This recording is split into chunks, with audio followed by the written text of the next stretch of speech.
Not consort. Not wife. Feyre is High Lady of the Night Court. My equal in every way. My queen.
Hi, and welcome to Twin Flames Between Worlds podcast. My name is Tabitha. And I'm Liesl. Hi, and welcome back to our final main episode of A Court of Mist and Fury by Sarah J. Maas, Season 2. Let's go, baby. Woo! So excited. Oh my god. I can't believe it. We're already here. I can't believe it. But also, this section, I think, is what made everybody get into Atar. Like, obviously the first book did it, but I think this the only thing I can say about this last part is that so much happens in so little time with so many different shockers at every corner. Mm-hmm. It's like surprise after surprise. Yeah. So I'm so excited to get into this. God. It sucks, though, that, like, it took until the end of the second book for people to get hooked.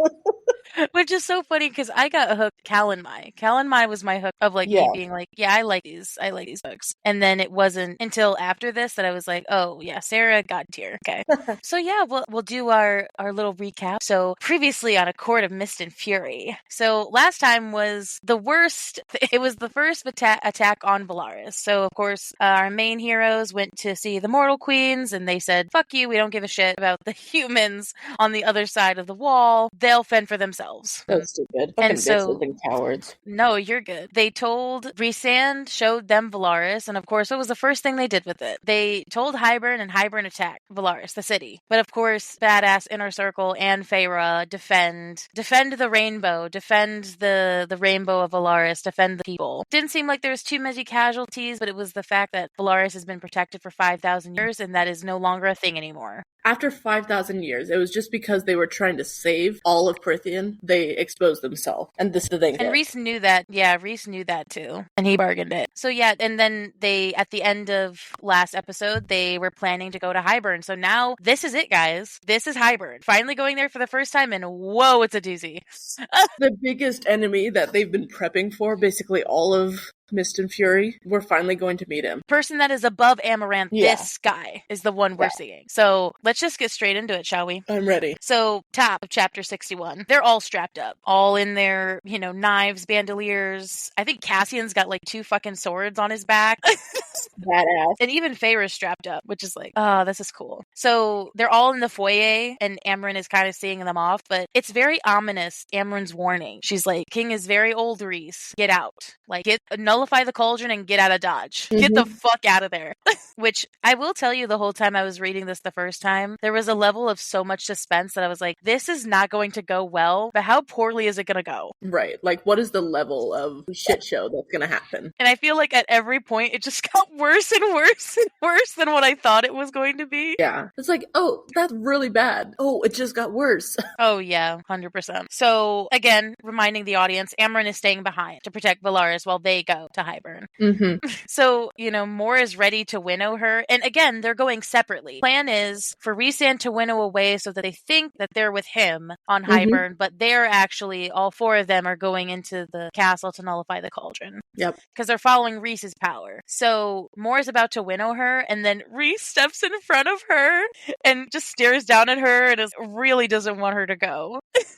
Protective mate. Again, like you said last episode, they've only been mated for a couple days. A week at most. A week at most. And usually, most mating pairs like that, they're in bed for a week. Well, yeah, and remember, they're stronger than most natural fae, so their emotions are just like 10 times more potent, let's say. So most people would like be in bed for like a week, you know, getting to know each other, getting to know their mates, and then come like Reese, and he wants to be in bed for a month, and he does not get that. Yeah, totally. I love how immediately when they give like a quick kiss, see, now they're in that stage of their relationship where they're just freely kissing in front of each other, and I feel like everybody's kind of like, they're either being like very sweet about it or they're Totally seeing, like, I feel like it would be Cassian just kind of being like, yeah, dude, cool, good for you, good job. I feel like Amren would be the one to be just like, ugh, do that somewhere else. Like, 100% of like, go get a room. Yeah. So it's so cute because it's almost like Reese has this silent order with everybody to save Feyre above all else, because he looks at Cassian directly and he says, with my life, High Lord, I'll protect her with my life. It's almost like there's some yeah. There's an unspoken thing that's happening here where, like, if shit hits the fan, just like leave me and get her out. There's a level of, I think, what's going on here. And then Moore says something also very ominous. I know my orders. What do you mean, your orders? What are you not saying, babe? What did Reese tell Amren to do? Yeah, so it's wild. So it's like, yeah, bye to... So it's funny.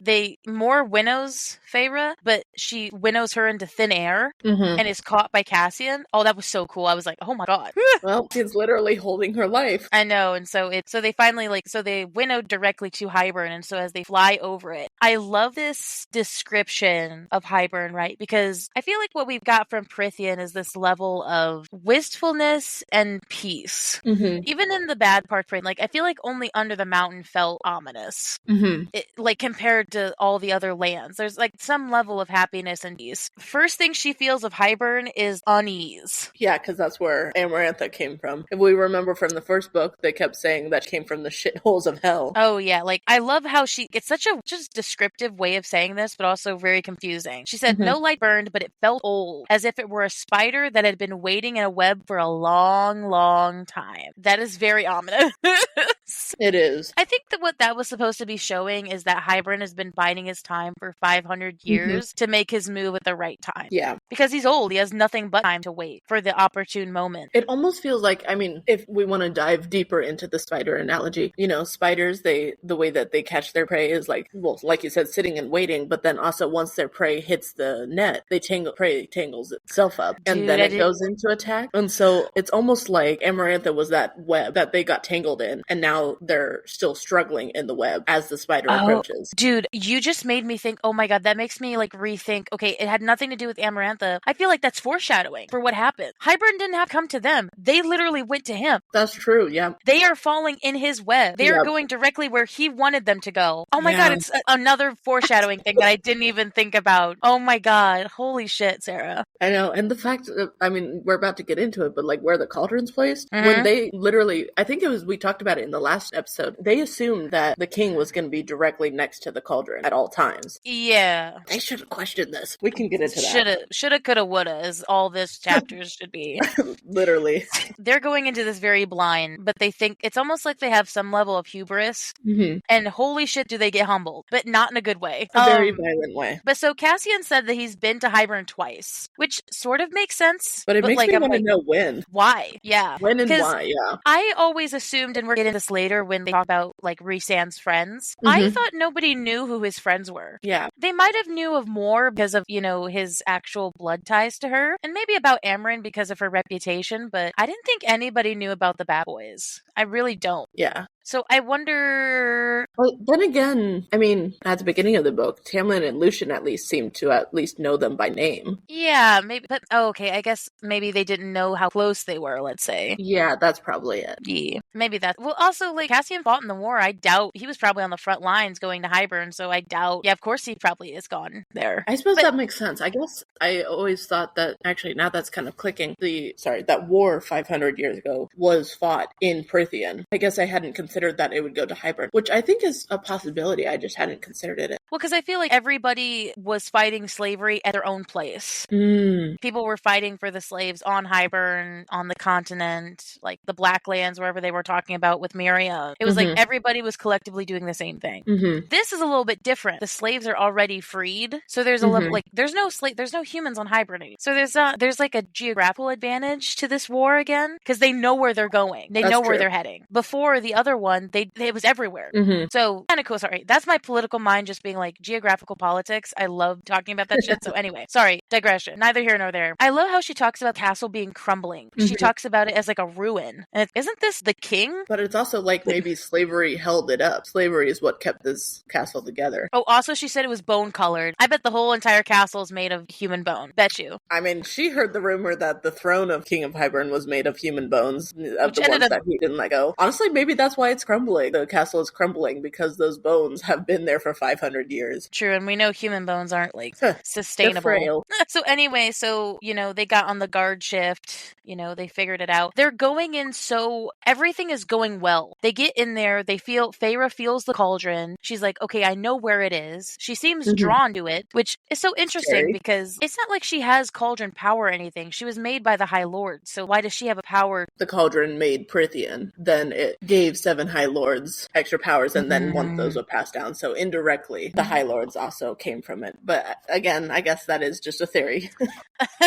Just a theory. It's so cool to see. So Azriel, Mor, Cassian make their way through. Mor has her sword out, which I'm like, hell yeah. I really want to see her do something with it. But Az takes care of everybody. He kills everybody. He comes back with a bloodied truth-teller and sword. It's like, okay. He comes back and he's like, path is clear. It's like, guards are down, let's go. See, it's like everything's going so well that I'm like, uh-oh. It's going too well. It should not be going this well. They didn't have any... You can't tell me that this cauldron is not guarded. There's no way. That they were able to get in when the king probably has wards. And the thing is, they checked for them, but there weren't any... But I think they're going in with the assumption who would want to get near it. But I'm like, okay, who wouldn't want to go near intense power, no matter how stupid they are? You know how stupid people are? Bet you money. Obviously, they go down in this kind of ancient dungeon, how she describes it. And I love how in this monologue that she has when she's talking, she says, my city. They attacked my city. I love it. The ownership that we've never seen Feyre, or that Feyre has been hesitant to do before, is gone. Yeah. She's going in fully gung-ho. We love some good old possession. We do. Because it's fighting for something, because she never had before. So as they're like making their way down, and when they finally see it, I'm like, why do I feel like something is going to happen? I feel like I'm on the edge of my seat this whole fucking time. It's like those horror movies where it's like a jump scare, or not even a jump scare, 100%. but like you're just walking down this hall or whatever, walking into this wide room, and there's nothing there except one thing in the like. If you see that like in a movie theater, like you said, you're on the edge of your seat of just like, no, don't do that. Like, tell the main characters to get the fuck out of there. It's like, I don't like this. So, of course, they finally see it. The cauldron sitting upon the dais in front of... Again, let's remind ourselves, back even in book 1 when we saw the tapestry, right? There's a level of... This has been... I know sometimes when, like, rereading this again or, reading it, there's a level of... We're forgetting sometimes, like, the characters knowing what is what, right? All of their lives, they thought the cauldron was just myth. Thought it was just something that they painted in tapestries and talked about and said, oh, buy the cauldron. They did not think it was real. And now they're fucking seeing it for the first time. And yep, there it is, clear as day, sitting on a dais, and it looks like a goddamn bathtub. Which... A 3-legged bathtub. Lovely. At first I was like, oh, is this a witch's cauldron? And then it was like, no, it is a bathtub. What I thought it was. Yeah. The size of a bathtub, but it's 3 legs. How? That doesn't compute to me. Yeah. So there are pictures of it. I mean, it's basically like a cauldron, but it's not. It's a bigger cauldron. It's like a huge one that could fit a person. Yeah. Which I, foreshadowing. Which is, I think that's why she made that comment, honestly. It's like, oh, somebody could fit in there. It's like, oh yeah, it's just a bathtub. You should totally go get in it. Good God, no. Okay, so anyway, she makes her way to it, and obviously they're telling her, like, hurry. It's like, dude, bitch, I'm trying. Like, so again, remember from last episode, Amryn gave her a spell to nullify it. All she has to do is to make it simple, right? She has to touch it and say the spell. That's it. Of course it doesn't go like that. Also, the fact that, like, kind of memorized the spell, but she also had, like, the spell just written out in her pocket and was taught how to say it proper in the old language. It's just like, yeah, what could go wrong? She just has to touch this all-powerful bathtub. It's like when it was like a supernatural thing back when they first started doing, like, side digression, it makes sense, is that when they started doing, like, exorcisms or whatever, they had to read off of the Latin. Then at some point, the demons got smarter, and so they, like, magic so that they couldn't say it anymore, so they had to memorize it. And so she should have memorized that shit. Yeah. Oh, and the thing is, hold on, we'll get there, but she did. But okay, so when she looks into it, she said it's pure darkness, absence of light or life. Absence of life, because it created life. Yeah, well, very not much exactly, so. But Prithian life. I think so. I think that's a good explanation of it. Yeah. But it's ominous. But it's like, it looks watery, but I bet that ain't water. No, it's literally the foundations of Prithian. And, you know, back to the mural of the cauldron, you know, it was very much of like, it was black, and then there was a cauldron. The cauldron was black. It was the blackness, devoid of life, so that it created life. I bet, yeah, it's like, it's essence. It's literally the essence of their world. And it was freaky that she said it had a heartbeat. Is that a living thing then? That opens up a can of worms that, like, I don't even know how to comprehend at the moment when I'm reading it. Yeah. So Feyre does the amazing thing of not listening to her, how do I say, many instincts of being like, this is probably a bad idea, and puts her hand right on the lip of the cauldron. And this wave of intense pain and power overwhelms her to the point where, like, the book starts talking to her. Both halves of the book start talking to her. And I will say, the one part of the book calls her, again, the Princess of Carrion. Just so interesting. Because, again, we haven't really seen Feyre kill too many people besides Valaris. So I don't know if that's, like, foreshadowing for her in some way. Yeah. Or... we're not really sure. We haven't seen much. I don't know. But he also says, Lady of Many Faces. Which, again, what?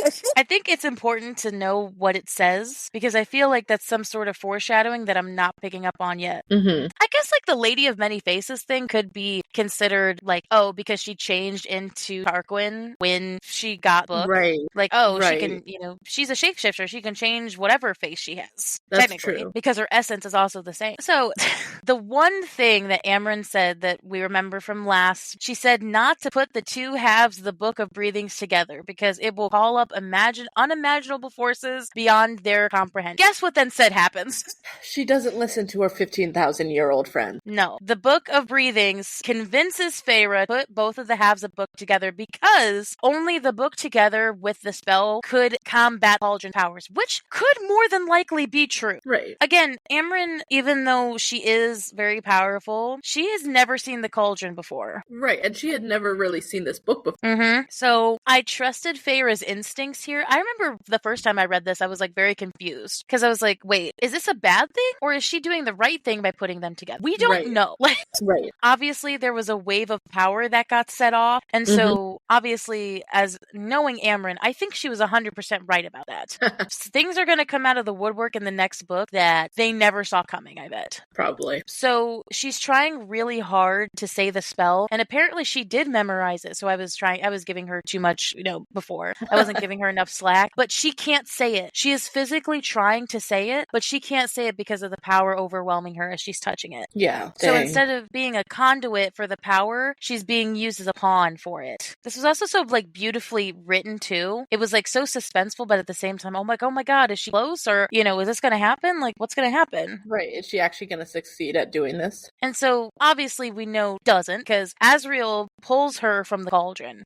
And 100%, it would have killed her, because there's, like, blood running down her nose. Like, she was inches probably from death. Yeah. Like, you see those, I guess specifically I'm thinking of in the Divergent series, Insurgent in the movie. They're, like, going through all those tests and they all die. And when they're all dead, their blood is coming out of both nostrils as well as out of their ears of, like, literally, like, well, I guess how Reese does it, melting their brains. So it's like this cauldron was literally about to do that to her. Also, sorry, you bring up Insurgent. I did love the movie in a way because I love the actors, but also so different than the book. The book was so much better. Oh my god. But I know the visual of what you're talking about. Yes, I understand what you're saying. I just have to clarify, yes. Yeah. The books were so much better. Oh, they were 100%. I don't even know what Allegiant was. Yeah, the movie Allegiant did not even, if the beginning was the only thing that sort of was similar. But even then it wasn't. Wasn't at all. But so, a digression. Anyway, yes, I just need to clarify. I need to defend it. Yeah. So, yes, there's blood running down her nose. Azrael saves her from death. But again, she hears this step. Someone's coming down the steps. So Azrael pushes himself in front of her. And guess who comes walking down the motherfucking steps? Ugh. Jurian. That bro. fucking bastard used to be a ring. Dude, this guy who we only assumed was alive. Again, I wasn't shocked. This wasn't a shocking thing, but it was like oh shit, yeah. He was an eyeball and a soul and a finger bone, and now this dude is like walking in a full person? Nah. Something ain't right about that. Something very ain't right about that. Dude, he is alive and well. Especially, other than the fact that he was just a soul in an eyeball ring.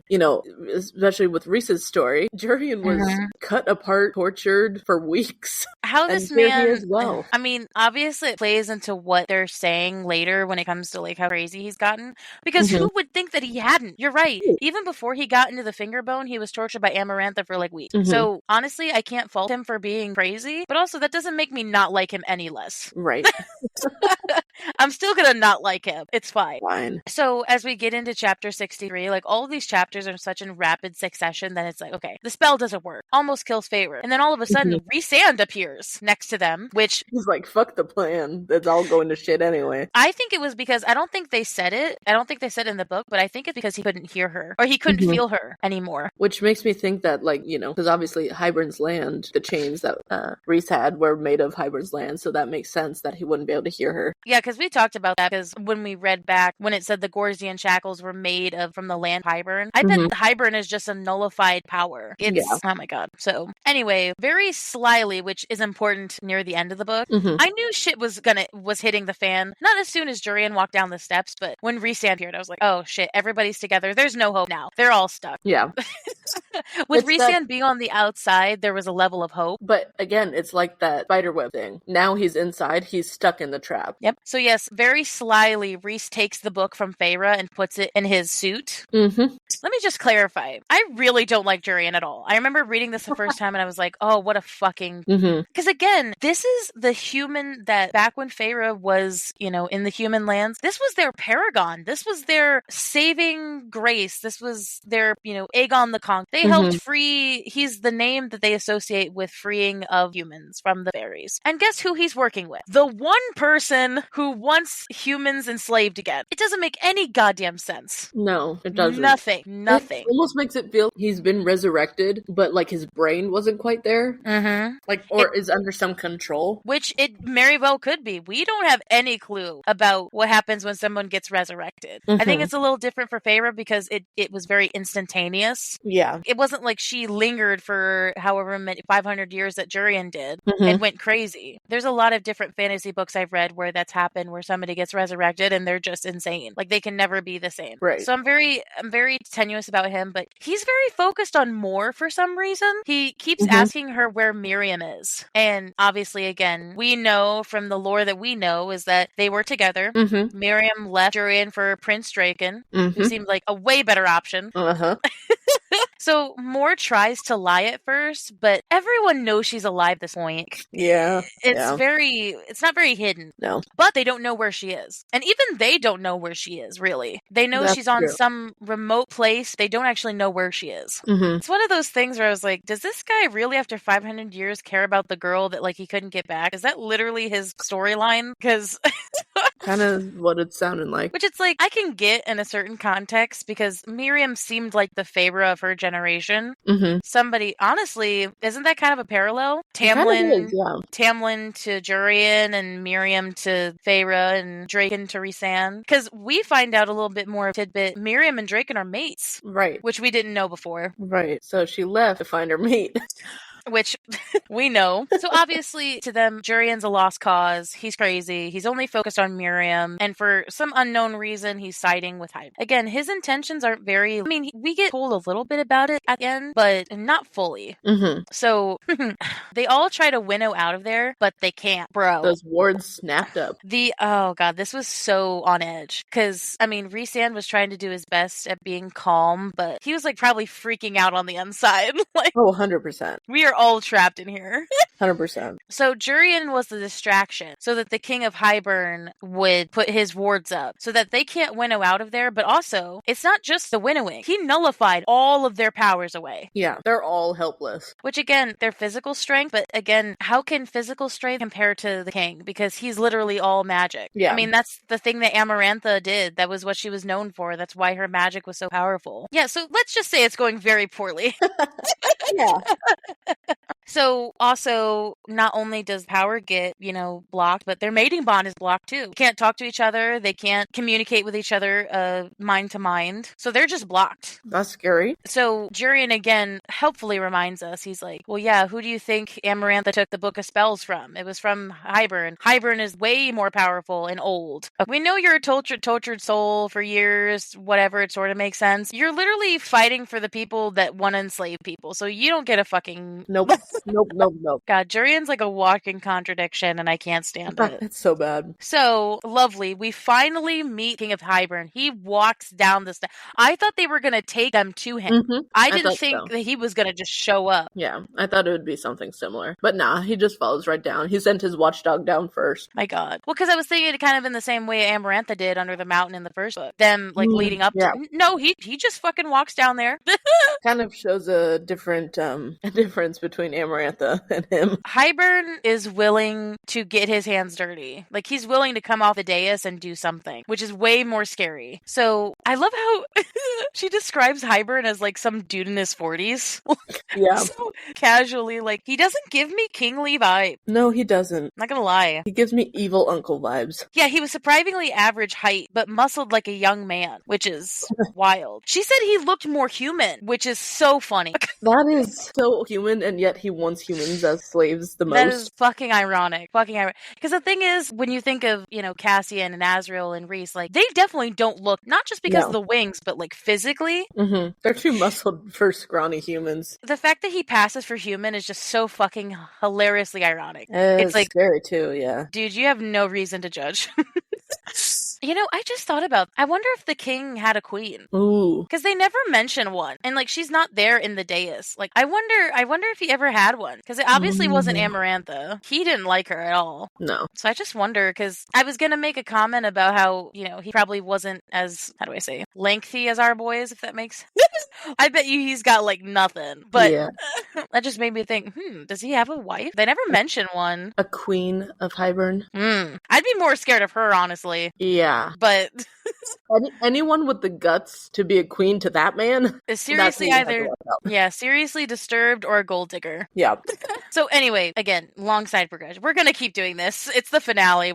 It's fun. It's a lot. We're getting so many answers, but at the same time, so many more questions. Mm-hmm. Which is what we said at the beginning of the season, of even in that first section or so. Rhys had given us so many answers that we had been asking for, and then we also got a whole bunch of new questions. And now it's the same thing all over again. Things are starting to make more sense, but it is coming to a point where it's like, okay, but wait, what? So anyway, he comes down, he distracts them. Jurian pulls out a fucking crossbow and shoots Azrael with an ash arrow through the chest. Not my boy. Not my boy. What a bitch, bro. My heart actually stopped when I read that the first time. I thought he was gonna die. I really did. Reading this the first time, I was like, one of them's gonna die, and I think it's him. They've hardly been in there for even that long, and one of them's already got an arrow through his chest. Yeah, girl. My Azrael has an arrow in his... My Azrael. Yeah, I mean, dude, he got shot. Not my Azrael, just Azrael. Possessive.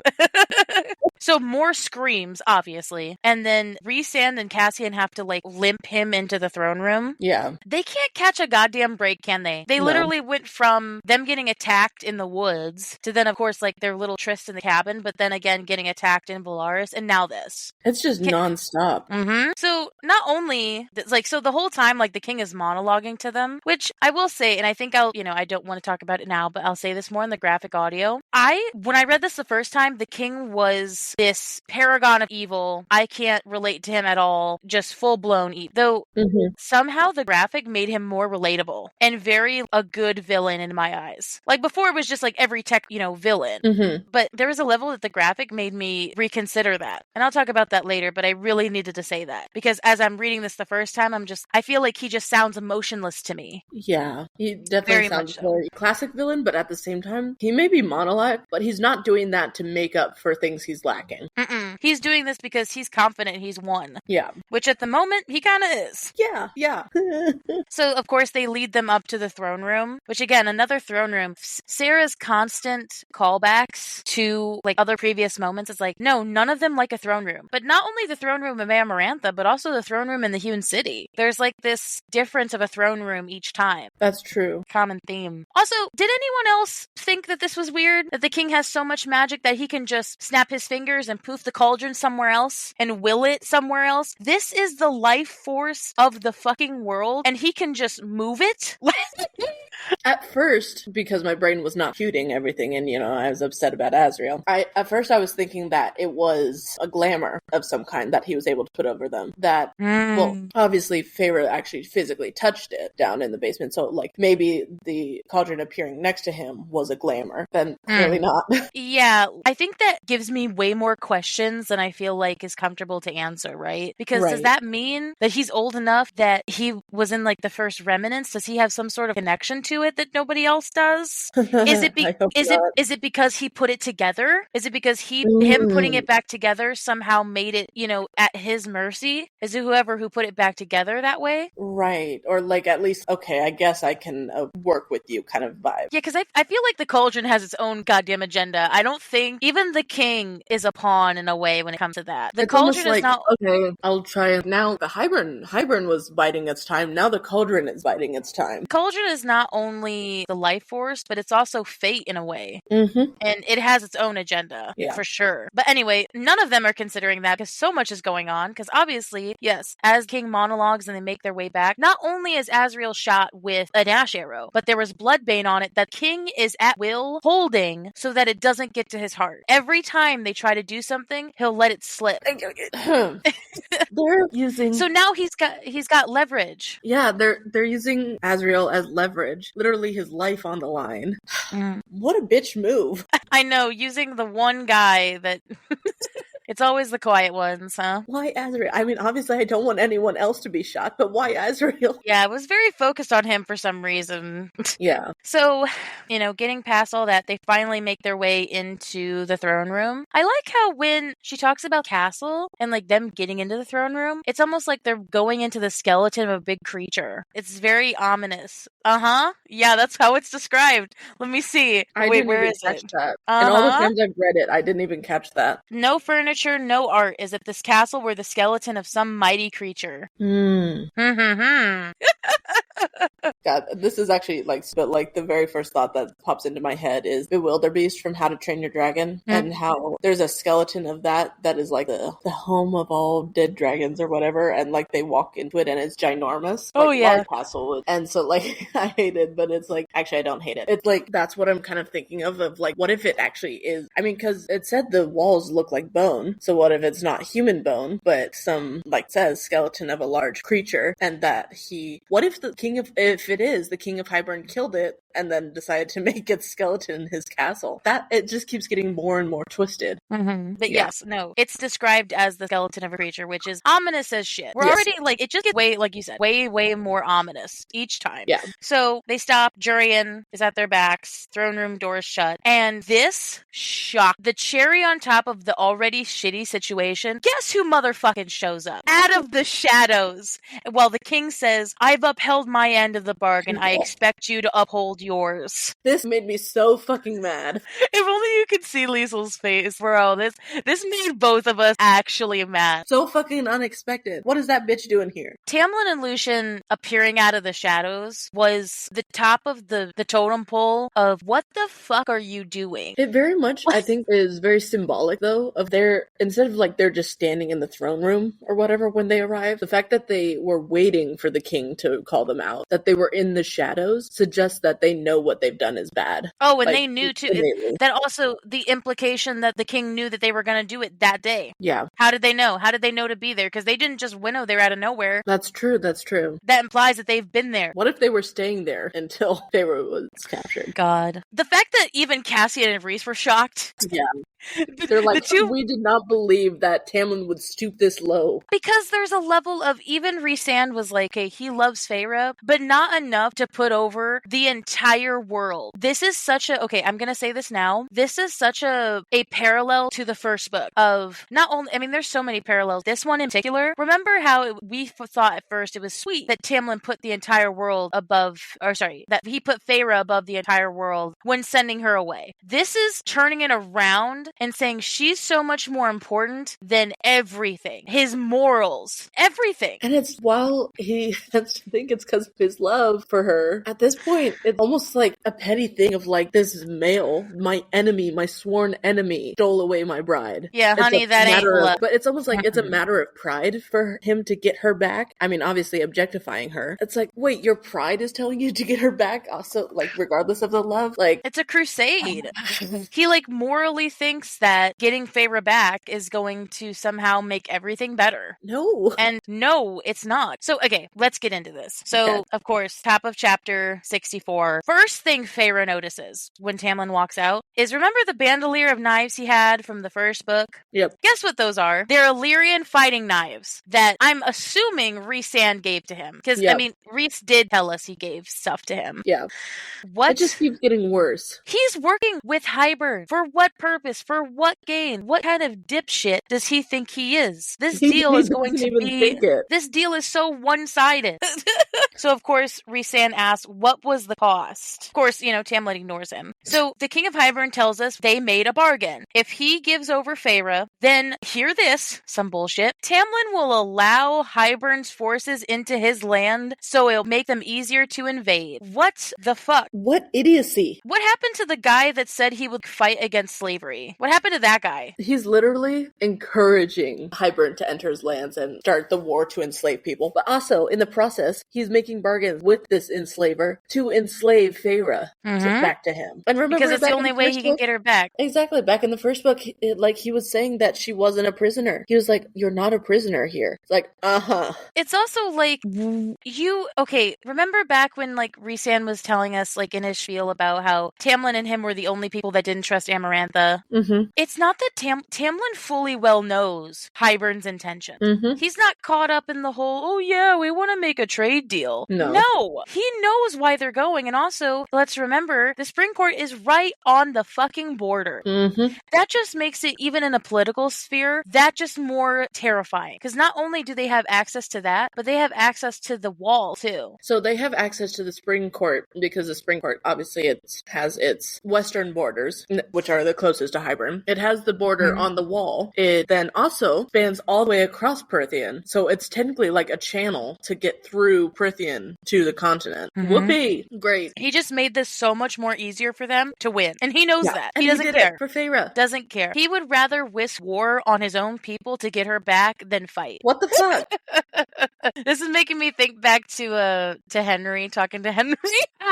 And just us being like, we rag on him a lot. Even Henry was against Henry's against this whole bit. Should we have like really called this episode What the Fuck Tamlin? Yeah, very much so, yeah. There's so many things we could call this episode, but I love how his immediate thing is not like, this isn't love anymore. He says, Feyre, come here. Like an order. Like a dog. Hell no. Ooh, hell no. Hell no. Like a dog or a possession. Pet.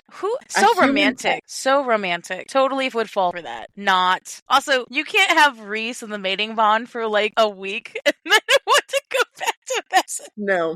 God, Nope. I did actually, if you think about that, of course, Reese is having all this fear probably because, he can't communicate with Feyre. Also, again, Reese has only had this mating bond for a week. Cassian, fought him because of like his possessiveness. He's a recently mated male. Of course, Reese is already.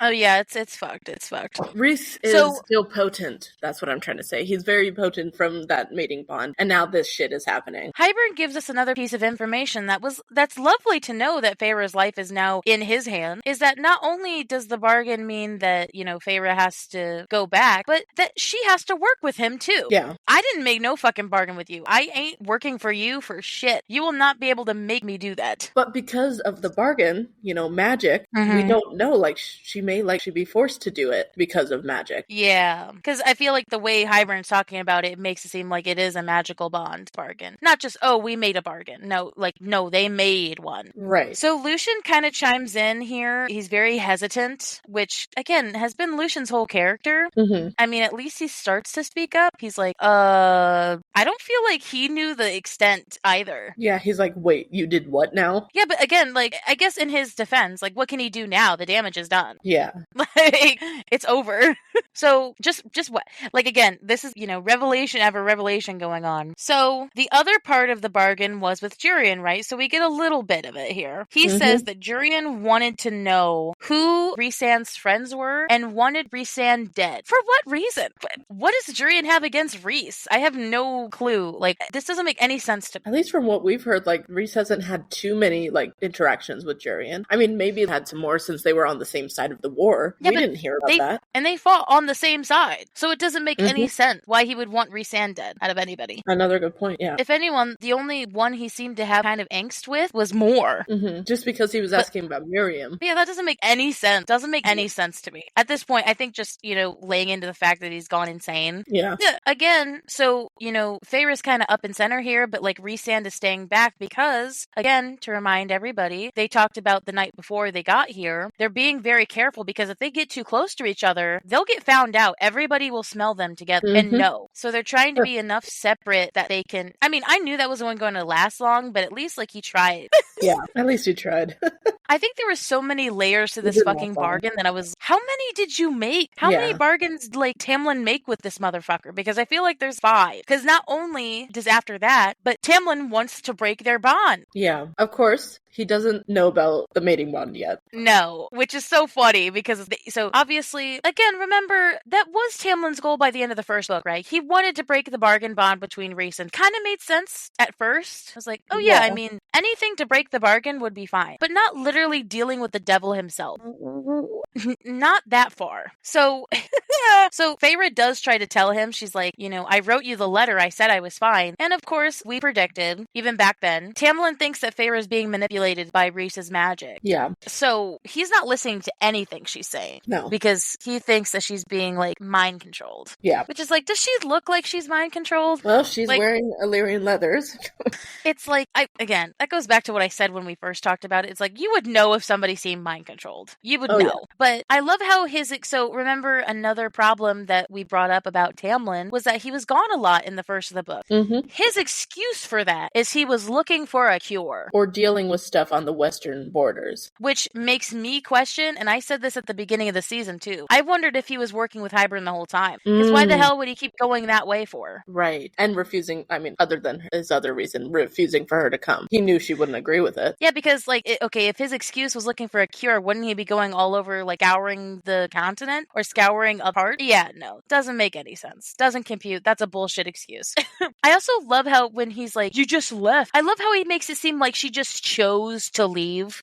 It's like, yeah, that's how it went down. Totally. He has, like, delusioned himself into thinking that at every turn, it hasn't been her choice to do these things. Well, it certainly wasn't her choice to be locked in a house. Nope. Like, even she tries to, like, confront him here. here, and like he's not having it. No. So another thing that's kind of happening while all this, like, again, so much is going on. I'm trying really hard to separate it all. But as she's monologuing to Tamlin, she's trying to unravel the ward. Kind of makes me think of that one party where Rhys was trying to undo Amarantha's wards while like still like interacting with everyone. Yeah, that's kind of a bit of stretch, but it's a similar moment. And she's doing a good job. It's kind of in the reverse way where like nobody else is paying attention. Or they wouldn't think that she's powerful enough to do that, right? Because they've all underestimated her up to this point. Right. So as Jurian pointing his sword at Mor, which makes sense, but again, like, I'm thinking to myself, okay, you're a fucking puny human, bro. Fuck out of here. Whatever.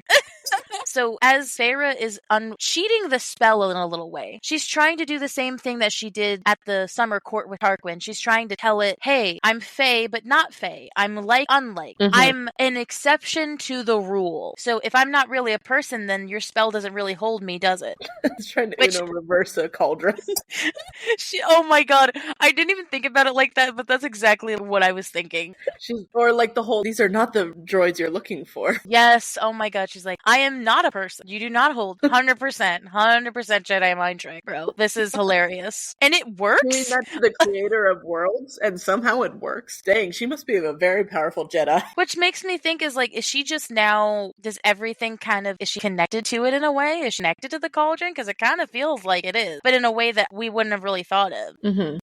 I love how Tamlin calls the inner circle monsters. It's like, okay. Wow. Whatever. I mean, but that is kind of how they've been painted, how they've painted themselves to the outer world. So we can't fault him for that, but at the same time, we can fault him for the fact that he's calling others monsters without looking in the mirror. Oh yeah, like him saying that is like, okay, you're a hip. Somebody else, okay. So Tamlin lunges for her just like Lucian did in the woods. But obviously because she broke the wards, she winnows into Rhys's arms.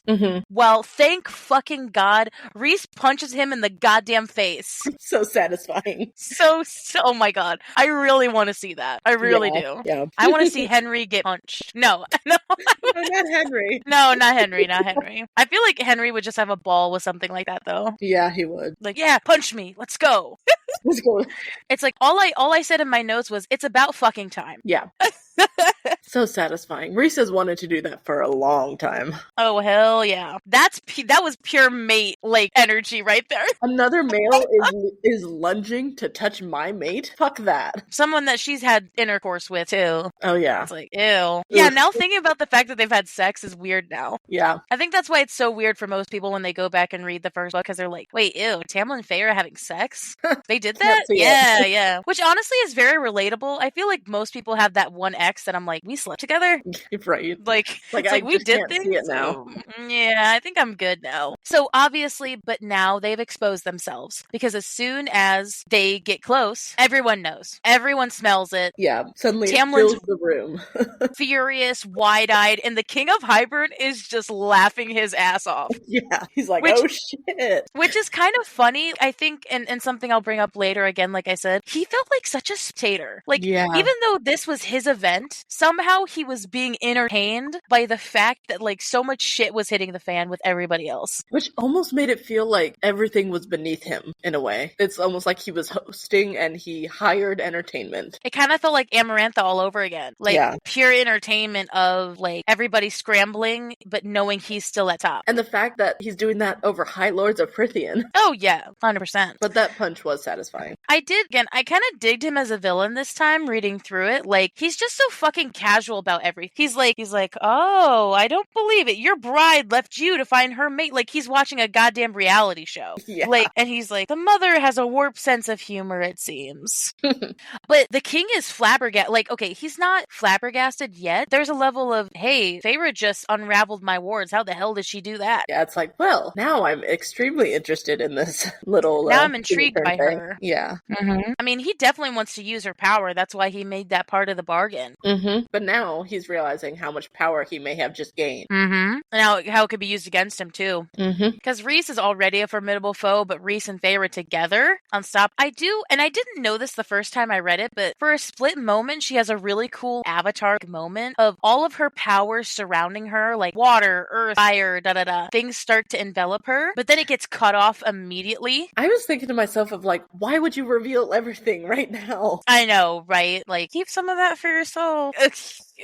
I mean, she technically does, kind of reverse them later when she shows the one power that she didn't. Right. But I will admit it was still kind of satisfying, though. Just imagining Tamlin and Lucian now seeing all of the powers she actually had that they refused to let her show. I love how Tamlin's reaction to the mating bond, smelling it, is not, oh shit, it's, what did you do to her? As if Rhys had anything to do with choosing his mate. That's not how fate works, my man. Are you questioning the mother? Even Rhys is not powerful enough to fake a mating bond. Also, that's not something we've ever heard of before. Faking one. Having enough power to fake one. Yeah. So obviously he's just in fucking denial.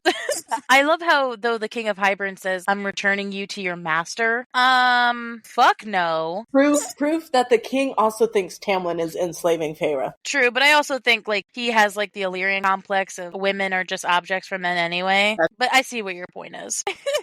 I love how quickly this changed, right? Because, again, through this podcast experience, I'm thinking to myself, yeah, remember when, we were in love with Tamlin? Now she's straight up threatening his ass. And snarling at him.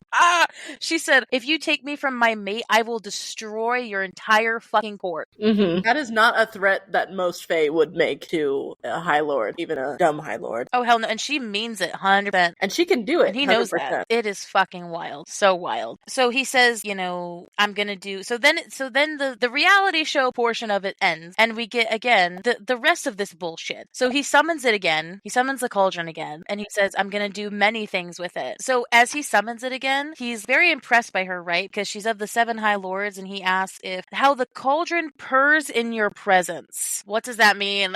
There have been so many references to how Feyre has felt a connection to the cauldron, which kind of ties into my theory that, she had Fae heritage and maybe Fae heritage to Fae. Yeah, it makes so much sense. But also, because when you think about it, the High Lords, you wouldn't think that had anything to do with the cauldron. So it's kind of a clusterfuck to think of. But again, we don't know, but it's a good thing to point out.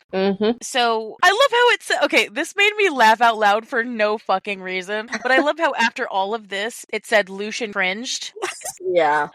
Lucian's like, oh shit, we really shouldn't take her from the mate. You know how there's one person in the room that we all relate to? Yeah. He is the person that we're all relating to in this moment. Cringing at what the fuck is happening, but we're powerless to do anything. So, another surprise. A very dreaded surprise. So, of course we know that the 4 queens, the 4 remaining human queens, are tied to Hybern somehow. I did not think they were going to show up, honestly. I was not expecting it. But then who comes with them in tow? Whoa. This was another, what the fuck? What? I did not anticipate this at all. Nah. So 2 figures come in bound and gagged. Nesta and Elaine. In their nightgowns. Girl. It's been reveal after reveal here. So first, they were down there, and then it was Jerian. And then, of course, the king would show up that sense. And then Tamlin and Lucian. And then Queen. And then Elaine and Nesta. Anyone else hiding in the shadows? Again, I was just expecting everybody to pop up. No, this is the evidence and what we call collateral damage, bro. Not only did the queens side with Hybern, but they betrayed their own race. Similar to Jerian. So again, I think I assumed that the queens had something to do with them getting there, but it wasn't. They had nothing to do with that. They just came in at the same time. Yeah. We know who did. We'll get into that. Don't worry. But my immediate gut reaction was, oh, did the queens sell out their own kin? Granted, they did not, but they didn't do anything to stop. They could give fuck all of them. So yes, as you said, we're going into chapter 65. Boom, boom, boom feeling. This is when anybody, okay, if you're in the book talk world and you hear things where somebody says, the last 100 pages of an SJM novel, this is what they mean. It's very much literally, as you said, the TikTok. There's a specific TikTok that I've seen so much of one person talking back and forth with another version of themselves of just why are you crying? It's well, I'm reading my book. I have 100 pages left. And it's I'm reading my book and everyone's happy and there's people that are mates and everything is so good right now. And it's oh, that's great. Why are you upset? There's 100 pages left. It's you're getting to where it's gonna shit is going to hit the fan. If everything's good, but then there's 100 pages left. Yep, bad, totally bad. So obviously, Elaine is in tears. Which makes sense. I mean, obviously, that's a normal reaction, I think, to have. They've been kidnapped, and if they're in their nightgowns, then in the middle of the night. Again, this is their first time being in the Fae world at all. And what a first experience to have. Literally in the worst place they could possibly possibly be as humans. Yeah. Because I didn't know why they were bringing them in. When you think, I mean, obviously we know what happens in the line of succession of dialogue. I thought they were just going to kill him. Yeah. I thought it was just going to be a public execution and that was going to be it. I was thinking along the lines of a bargaining chip. Oh, like, so she... Yeah, if Feyre, like, went with Tamlin, then they would be released. It just is so unexpected, but also, like, a cooler version of what I thought was going to happen. Even in the moment. Way worse. Well, it's funny because sometimes, like, in a moment, I can be like, you know, if a plot twist happens, I'm like, oh, I know where it's going. No, this even 180'd me when we were figuring out what to happen with. But anyway, Nesta, I love how she's described as looking like a fucking bobcat, like she fought like hell and lost. Yeah. I bet she did.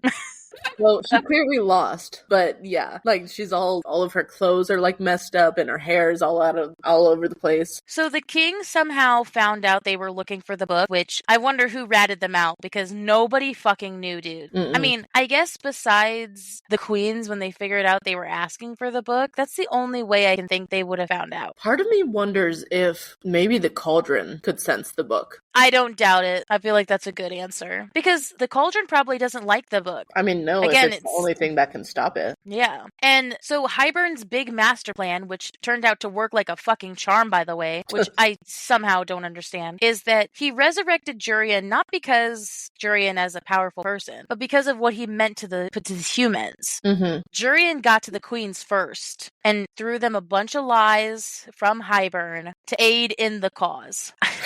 This is so fucking aggravating, by the way. It is so much. Like my I feel like my blood pressure's rising. This happened when we book talked it too. It did, yeah. Again, the queens know their own history. They know Hybern has no good intention, but they somehow believe him anyway. Honestly, thinking about actually what the queens want, I think they don't believe him. I think they know full well and are still going with it because they want immortality. That's it. Yeah. They want power. That's all. Because they're probably thinking they can get the power and survive themselves, even if the rest of them go to shit. And again, we kind of got that foreshadowed anyway, the way that she was talking to Nesta. They didn't give a shit about those people. They only care about themselves. So basically, Hybern wants the humans dead, but he told them that they just want to set up trade agreements, and the same shit that Amarantha spewed to him under the mountain is happening again. Or he said that he doesn't want to invade. Why do you think he's setting up an army, bro? Put two and two together, my man. No, it won't be an invasion because he has the cauldron on his side and easy access to Prithian. It will not be an invasion. It'll be complete destruction. These fucking queens are the dumbest people probably the dumbest characters besides Tamlin, honestly. Yeah. They don't make any sense. Their motivation for doing things is bullshit, which is so aggravating. Yeah. So the king spouted out some bullshit. So, okay, we know that the cauldron can create life, right? It created Jurian from fucking thin air.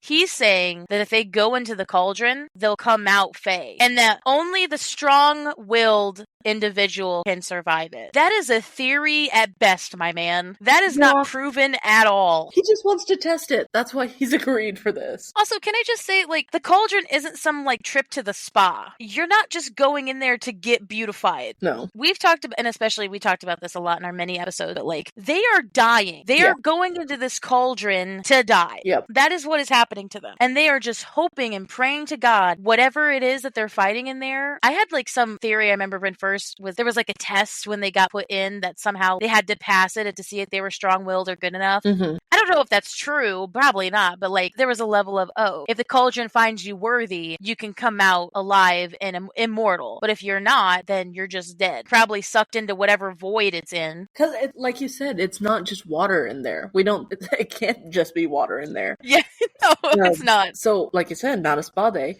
If they go in there, it's not going to be, so warm or whatever, or so cold, whatever. It's going to be whatever that substance is going to tear their insides apart, basically, and put them back together. Well, and then they're going in as humans, too.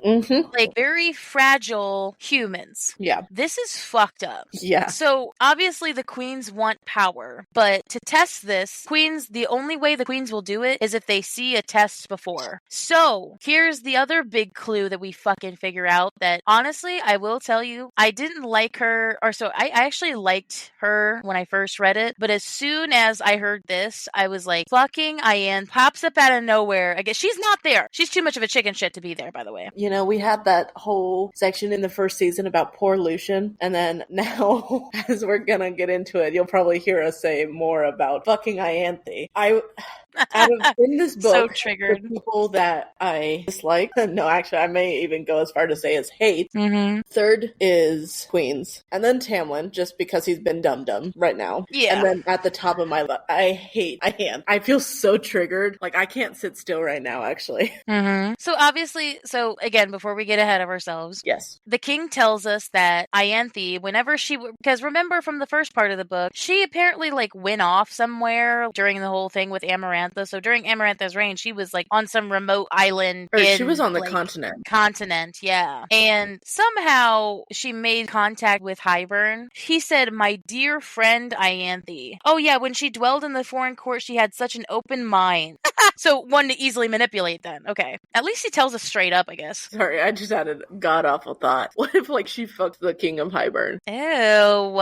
And that's why it's like, my friend. Honestly, I probably wouldn't be surprised. I mean, she tends to want to fuck people in power. I mean, who better? Maybe that's why she feels so entitled. She's just like, I fuck the king of Hybern. Yeah, she's like, why fuck the king of Hybern once? That makes me... I feel like even he did it once and was, never again. I'm good. That's why he friend-zoned her. Oh, they're my friend. Oh my gosh, she's only useful for that. So apparently they've been in cahoots this whole time. So when she went to Tamlin's court, whatever, it's her own agenda. We already knew she had her own agenda of trying to get with somebody powerful, but this exceeds that. Like, this exceeds to where she wants the High Lords to vanish. She wants the priestesses to rule Prythian. Or specifically her, since she said the other priestesses don't like... It's a completely different motive than just wanting to fuck somebody in power. Yeah. This is, no, I want to be power. And to get there, in order... fuck everyone. Yes. So in order to do that, she rats out Feyre's sisters to him. She sold out the sisters, who Feyre specifically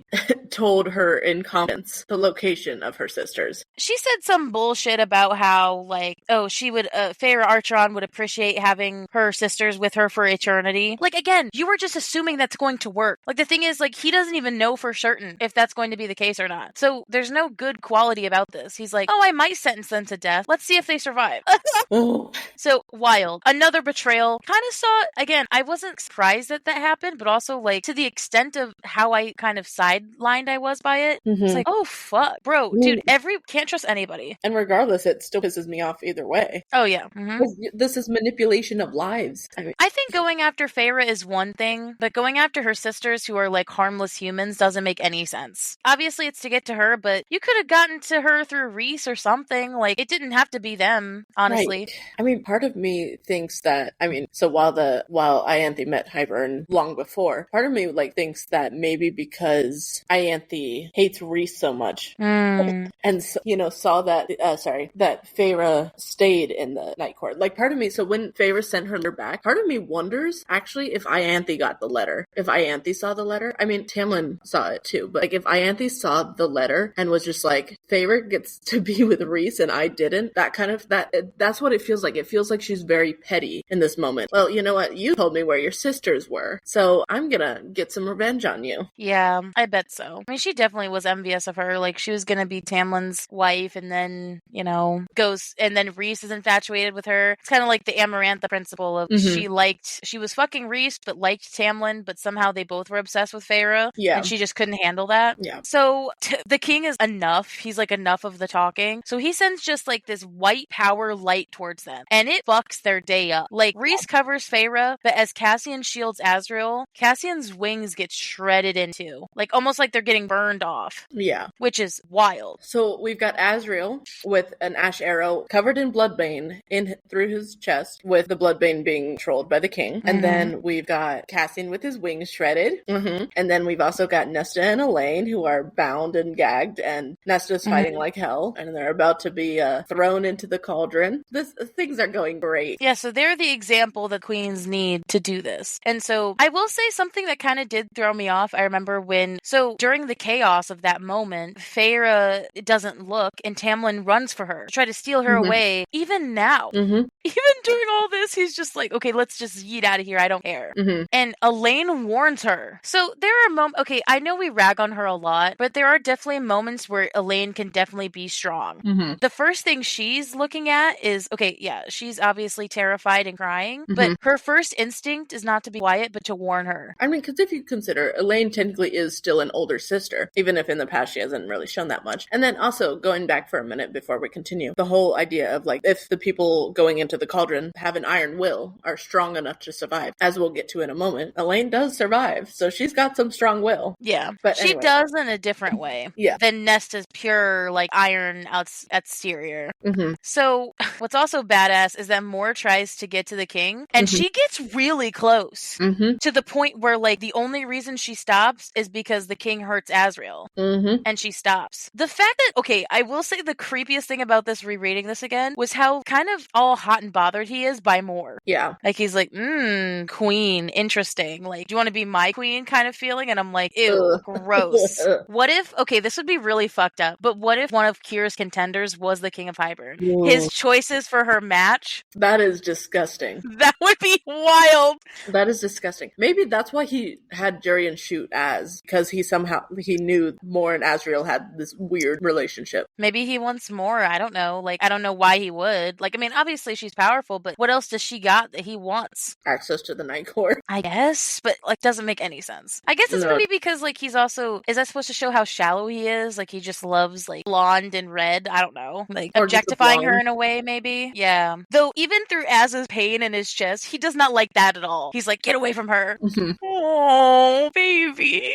Wild. He's always ignoring his own pain. He's trying to protect her. And he can't. He literally can't. They're going to throw the sisters in. This is horrible because they can literally do nothing. I love how he says, throw the prettier one in first. Okay. What? Okay, I guess she needed that moniker? I don't know. Because obviously the violent thrashing one is not the pretty one, apparently. No, she's the too hot for you one. She's the will rip your head off if you get too close kind of one. Do you want to hear what I wrote in my notes? I said, Tamlin, finally the White Knight decides to step up and save the day and get put on his ass almost immediately. So the sequence of events that happens is he has the audacity to say to the King of Hybern, you need to stop this. And so as he rushes for him, the King of Hybern literally puts a collar on him. The sense of humor in this, I kind of digged Hybern for doing that. In a fucked up way, it was kind of funny. It's like, so yeah, Tamlin can do nothing. He's on his ass again, almost immediately.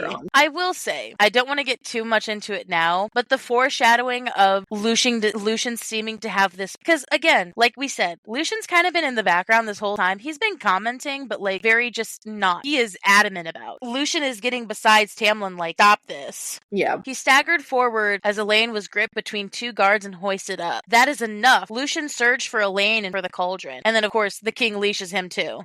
Because, of course, he did. The fact that he already feels like that, I will say off the record, some people had, like, this bullshit theory that, like, Lucian was covering for Tamlin and Elaine's mating bond, and I said, you guys can go fuck yourselves. That doesn't make any sense. No. Doesn't make any sense at all. No, it doesn't. Anyway, I need to get that off my chest, because I saw that and went, you would laugh your ass off. Shit.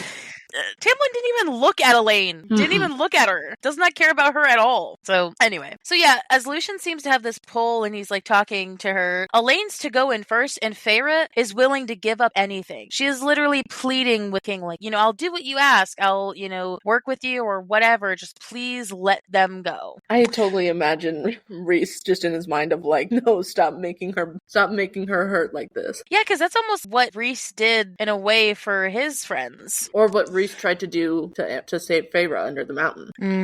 Minus the begging. You know what I thought about when I read this time was that, isn't Jurian the proof they need? Do they even need to put the girls in? Jurian literally, and he came out human. So, well, but the queens are looking for immortality. And so I guess I feel like that's a level to bring Jurian back, like to build a body for Jurian out of a soul stuck in an eye and like a finger bone.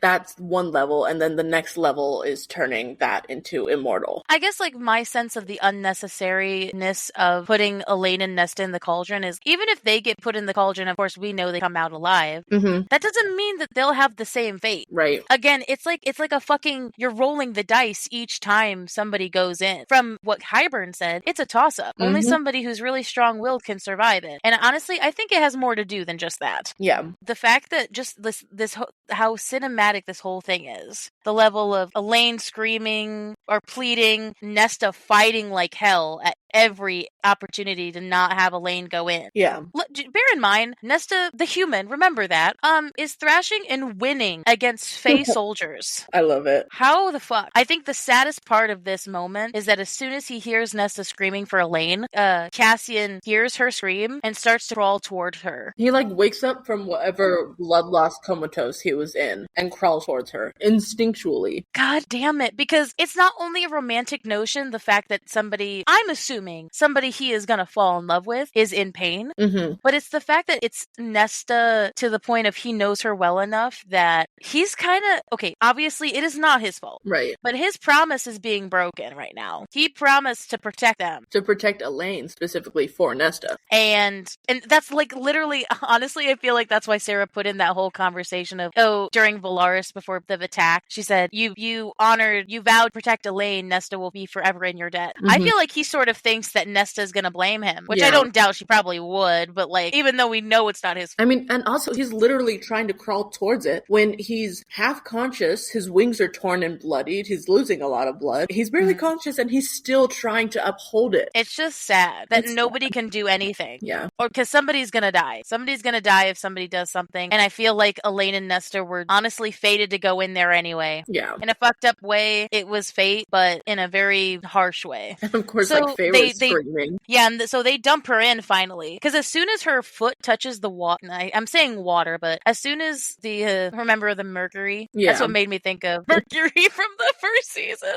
It makes me think of that. So she dips her, when she put some of her body in it, she starts screaming because I bet it's fucking painful. Painful, and honestly, I kind of feel like cold in the way that ice water, frozen ocean water is cold, of the moment you touch it, it sends shock to your brain of this is too cold, get me out of here. Well, and yeah, let's not forget, ding, ding, ding, ding, ding, Elaine is supposed to marry some guy that hates fairies. Yeah. So she's not gonna marry that guy. I can just guarantee that right off the bat. No. I can just tell. If this is supposed to make her Fae, she's not getting married to a Fae hater. Oh, no, not at all. So obviously, there's this very eerie silence, and then they push over the cauldron, and she gets out, and she's very pale. She's alive. They hear her breathe, but there's definitely a tense moment of, is she alive? Right. I love how it says it was tipped by invisible hands when the cauldron turned over. It's almost all right, I'm done with her. Have her back. So yes, she's like Feyre. Her limbs are elongated. She's paler. She's got ears. She turned Fae. She died 100%. Her human life is gone. When it makes me think of somebody being put, it made me think of acid, right? It makes me think that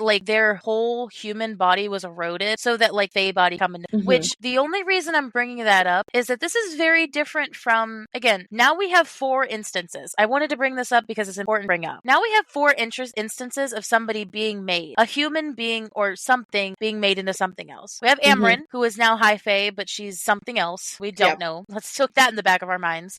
We got Miriam, who was half Fae apparently, but who turned full Fae after part of herself died, and Draken somehow brought her back. We don't really know how he did, but somehow he did, and was made in the same way. Then we got Feyre, who was made by the High Lord Magic, and now we have somebody who is literally getting eroded there, because Feyre's body was different than that. Remember, she still has a human heart, technically. Yeah. It's just her body is Fae, but this is different because it seems like their whole human body got wiped. Yeah, wiped and then rebuilt. So I'm thinking of this like an acid bath. But now it's interesting because now we have 4 different ways somebody was made, which makes me think this is world altering. Yeah, because it was so rare, and now all of a sudden there's 4, and 3 of them are Archeron sisters. Which is not a coincidence. You're right. That's not a coincidence. Oh, I was just going to make a comment about how when she was tipped out, her nightgown was all clear now, and I got so pissed at the guards laughing and chuckling perversely. It just reminds me so much of the Illyrian camp. I'm just God, you guys would get along so well, bro. But so yes, Elaine is more, the first thing that Feyre notices is that Elaine is way more beautiful now. Which, I mean, she is too. They all are, but okay. So I love how the King of Hybrid is next is the Hellcat. Calls her a Hellcat. Oh, she's gonna be a Hellcat indeed. I do, like, before Nesta gets put in, I do want to bring up the moment with Lucian. So you said that the guards were sneering at her. The King of Hybern actually lets him go. He lets the bounds off of him, which is interesting. It's a little weird. Almost like he says something. Or Cauldron told him to do it. So Elaine is exposed on the ground. I didn't think of how exposed she is. Like, her tits are out. Like, the nightgown, like, came down and up around her leg. Not only is she, again, remember, it reminded me of something Nesta said back when we first saw them again. They're very clothed in the human lands. They're very modest. Or it was something more said that the humans wear too much clothing. Yeah. They are getting hella exposed. Yeah. Like, in a way that they never have before. And so, yeah, I bet she's fucking terrified. So she's just on the ground, like, with her, and Lucian goes to cover her up. With his own tunic. Obviously, we're still kind of mad at him, but also, again, he wasn't going to stop Tamlin doing what he did, so I can't blame him 100%. Yeah. Yeah, so Lucian takes his jacket off and gives it to Elaine, but she cringes away from him. I mean, makes sense. She's never interacted with Faye other than Rhys, Cassian, and Az before. Well, and more. Like, she's never interacted with them before, and now this other one. Well, and we have to remember that told them about Lucian and Tamlin, and so I think Elaine thinks of them as an enemy. Yeah, that's true. Especially when she warned her against Tamlin. I bet she sees Lucian just as much of an enemy to them. That's true. So, again, Nesta, the Hellcat that she is fighting till the very end. She's even fighting when she's, like, halfway down. Like, her head is still above the water, and she's like, still fighting pushing down on her shoulders. She fought like hell. Yeah. And Cassian has enough, strength to look at her finally. It's so fucking sad. Dude, this was badass, though. I gotta admit. Yeah. The finger promise. Yep. The curse that Nesta makes to the King of Hybern as she points to him as she just goes down into the cauldron. The death finger. Because I think it says even the king looks scared for a minute. Oh, yeah. No, he looked unnerved as fuck. Like, he should be. If a human is making that king feel like that, and we gotta remember, Nesta, like, didn't get glamored at all. She has guts. She has guts, and she can scare this king, this Fae king. Which, brings me back to the whole, chapter 3 of the first book. Feyre always refers to Nesta as a queen without a crown. 100%, dude. And the cauldron seems that way, too, because when Nesta gets poured out, everyone feels a shift. Yeah. Feyre feels how much power is radiating from her. Nesta feels different from Elaine. The world has shifted now. It said, I want to say this verbatim because I don't want to leave anything out. I didn't care, not as Nesta was sprawled upon the stone. I knew she was different. However Elaine had been made, Nesta was different. From her first breath, I felt as if the cauldron had been forced to give her more than it wanted. As if Nesta fought the whole way, and if she was to be dragged into hell, she was taking the cauldron with her. I love that. Holy shit. That just, again, so many more questions. Do the girls have powers now? Is this a thing where, because I think we all assumed Feyre was going to have powers because of the High Lord's powers. This we don't really know. Like, obviously she feels different, but do they have powers? I mean, I'm assuming so, but what kind of powers would they have? I'm very intrigued. Right. Upset that they had to die to do this, but yeah, that kind of gets rid of Feyre's immortality problem. True. She won't have to watch her sisters go get withered. I think there was at some point, though, that she said, oh, I thought of Dad. I don't give a fuck about him. It's fine. We haven't seen him in so long. I know. He wasn't in their lives anyway. It's fine. Yeah. Immediately. So again, Elaine's still kind of prostrate on the ground. I think she's just stunned. I think she doesn't really know what to do. Yeah. So, or maybe she's just more tired. I don't know. The first thing that Nesta does is run over to him and she fucking yeets Lucian out of the way. She pushes him, bro. Yeah. She stands up even though she literally just died and this is a new body. Like if we remember with Feyre was processing all of these new sounds and stuff and it made her dizzy and walking was awful. She was clumsy. Nesta's over here already sprinting, almost completely unfazed. And I think even now, they were unnerved by her before, but the fact that now she's more unkillable, everyone's on fucking edge. It's almost like the king is wait, should I have put that one in there? Probably not. This backfired on them hella.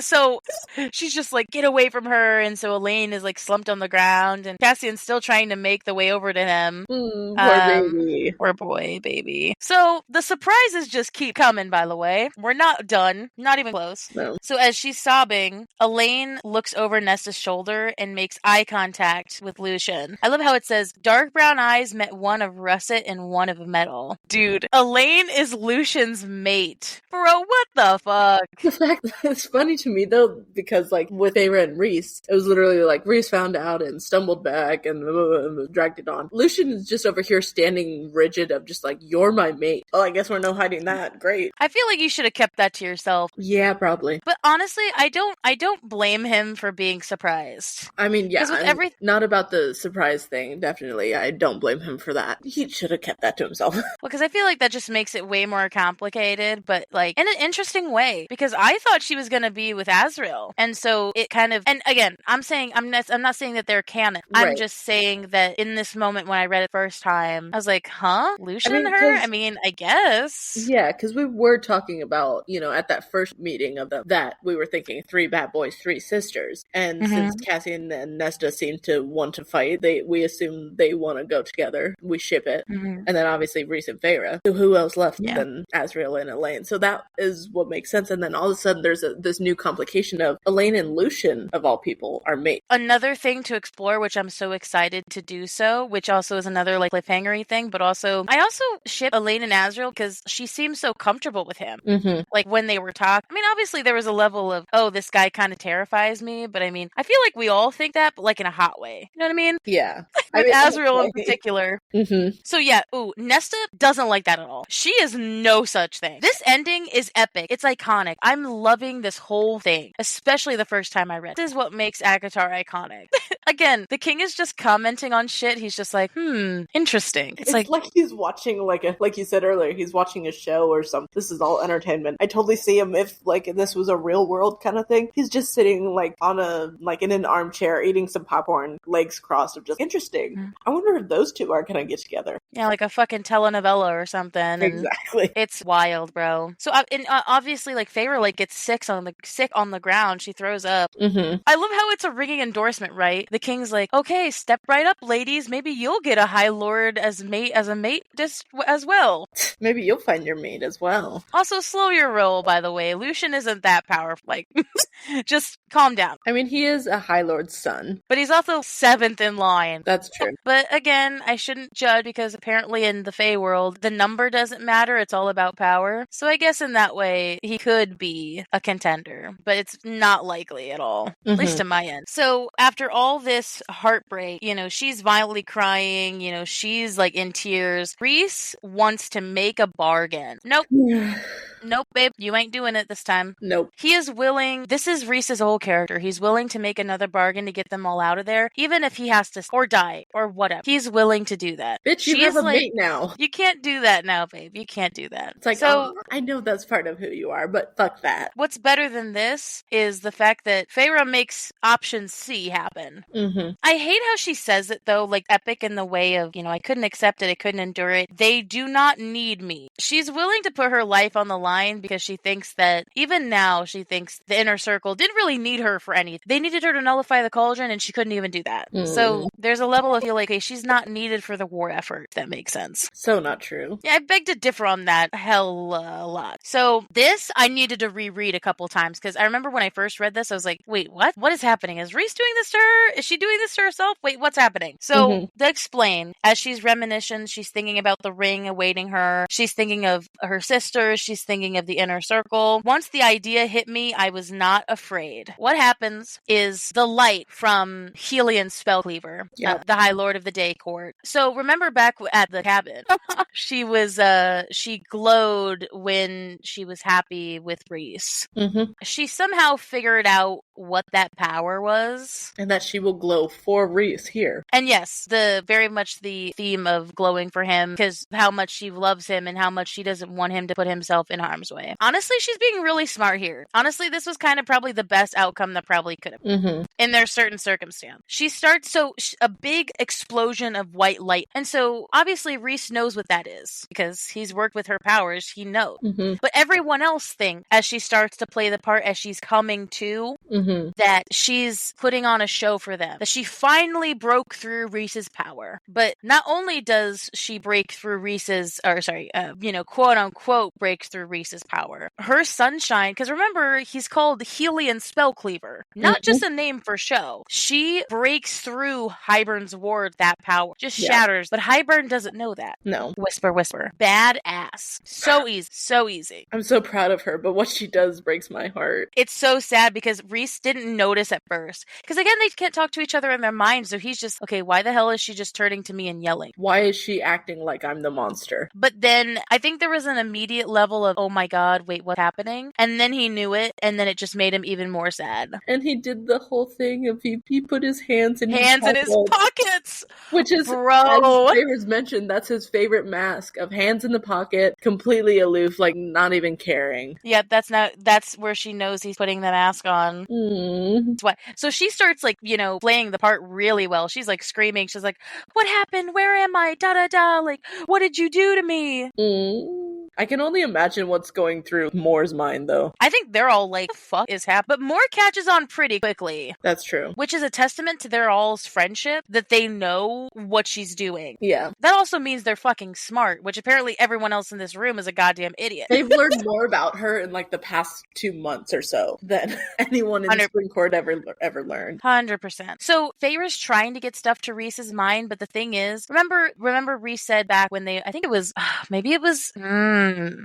actually during the summer court, where he said something along the lines of, I don't need to hear what you're saying, like you say it with your face. Like, he knows her so well that he doesn't need the mind bond to know what she's thinking. He just knows. Yeah. So he figures it out, like, really easily. Their physical body language also sometimes helps, even though she's hiding a lot of the body language. I think you can see it in her eyes, like you said. Yeah. He's like, how did you get free? I love the first person's reaction is Jurian. He went, what? Like, he's so confused. It's like, plot twist. Did not see that happen. I feel like Jurian, well, and we'll get to it, but Lucian, I think Jurian at the immediate moment is the only one who smells the bullshit. Like, he's just like, wait, what the fuck is she doing? Yeah. Like, Jurian is the only one who's confused as hell. Even the king doesn't quite get it. I mean, he kind of goes along with it because of his own hubris, I think. But yeah, it's wild. So of course, Tamlin plays right into it. Doesn't question it at all. So like, he just wants her back to believe anything. Or it's like playing into the fact that he knew he was right when he actually isn't. So she's like playing it. She's sobbing, da da da. And, you know, as Moore starts to cry, she knows. And then she plays the part and says, what did you do to that girl, Rhys-Anne?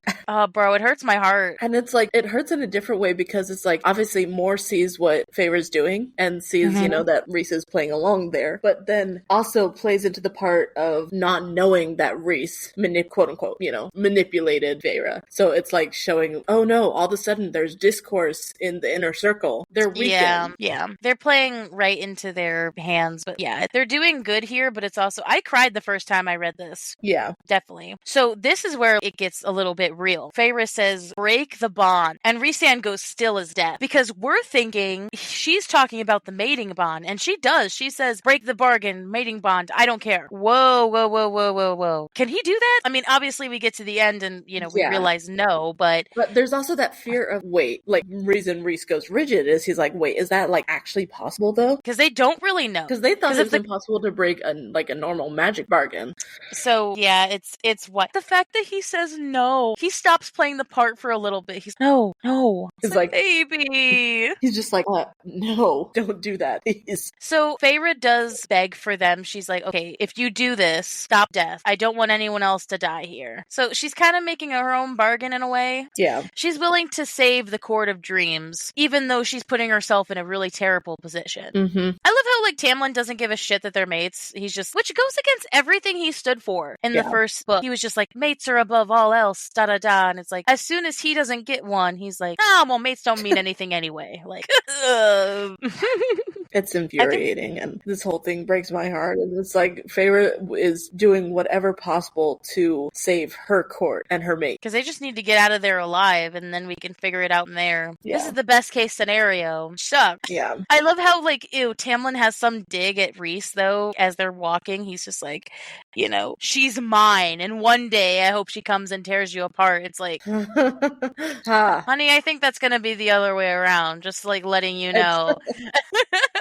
So obviously she's telling them, take my sisters and fucking run. Like, the wards are down. I took the wards down. Go. Yeah. And he says, don't. His last word. Like, don't do it. Just don't break the bond. Because there is a level of, right? Yeah, like, you're correct. There's a level of, wait, can he do that? Because they don't know. Again, they went into this so blind. She said, so as Hybern breaks their bargain bond, again, as we know, it's not the mating bond, thank God, but the bargain on her left arm, the one that had the eye on it from under the mountain, is broken. And she describes it as, like, the world being cleaved apart. There's pain, like, she feels like she's dying. Yeah. Which, again, I feel like makes sense, because remember back when we talked about bargains, it was, you know, if you broke one, like let's say you didn't do what you needed to do, you did die or lost magic or something. Yeah. So it kind of makes sense, but also, like, the fact that they were both in pain, not just her. Yeah, because they made the bargain together. Tears, tears, tears. Girl, it's wild. Even Rhys was on the ground in pain. So they both black out for a second, and of course then, like, you know, Tamlin hugs her or something, and she almost gags on his scent. She's like, this is wrong. Like, ew, no, I'm good. But the fact that he possessively takes her glove off, yeah, like, to make sure it's on. Which is kind of ironic considering what then happens later. Hilarious. So as she's sobbing, you know, the king's like, honestly,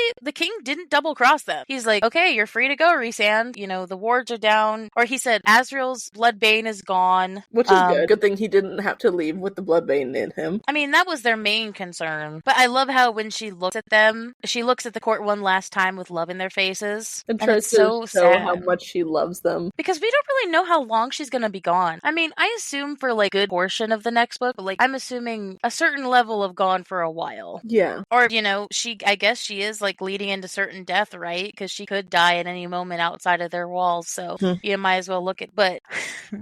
More hilarious. Dude, Lucien is just getting slammed in every direction. More quickly winnows to the sisters, pushes Lucien out of the way. Then they yeet the fuck out of there. And then Rhysand yeets the boys out of there. And they're just gone. Because Hybern said that Rhysand was willing to, he was ready to go. And that he took Asriel poison from him. He didn't know that the wards were down. Right. And the fact that Moore showed Rhys that they could winnow now.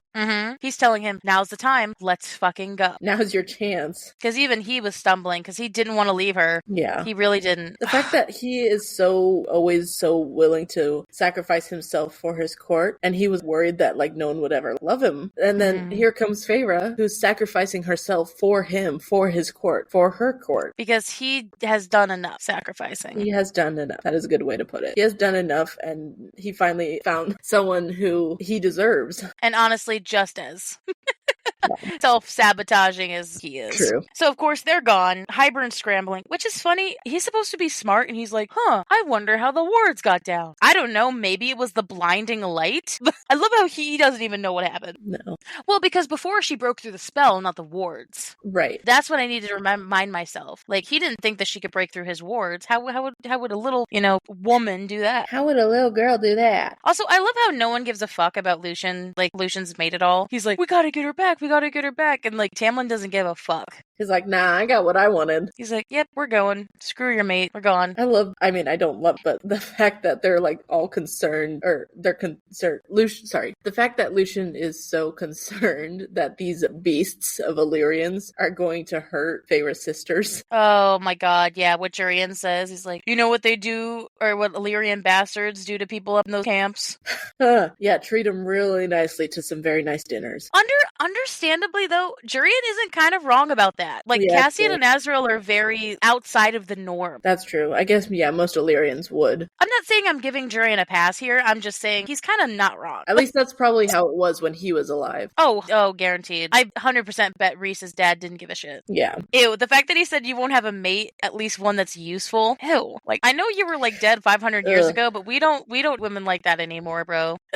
We don't do that. So, getting back on topic, they get the last laugh in the end, because not only does Rhysand have her sisters, he has the Book of Breathings, too. So, yeah. The King of Hybern is fucked. The king is pissed about. Oh, because, like, in just as much as, what? Nothing. I thought I said it wrong, but no, I said the king is pissed. That's fine. For some reason, my brain thought that I said the King of Prithian or something. Oh. It's a loop problem in my head.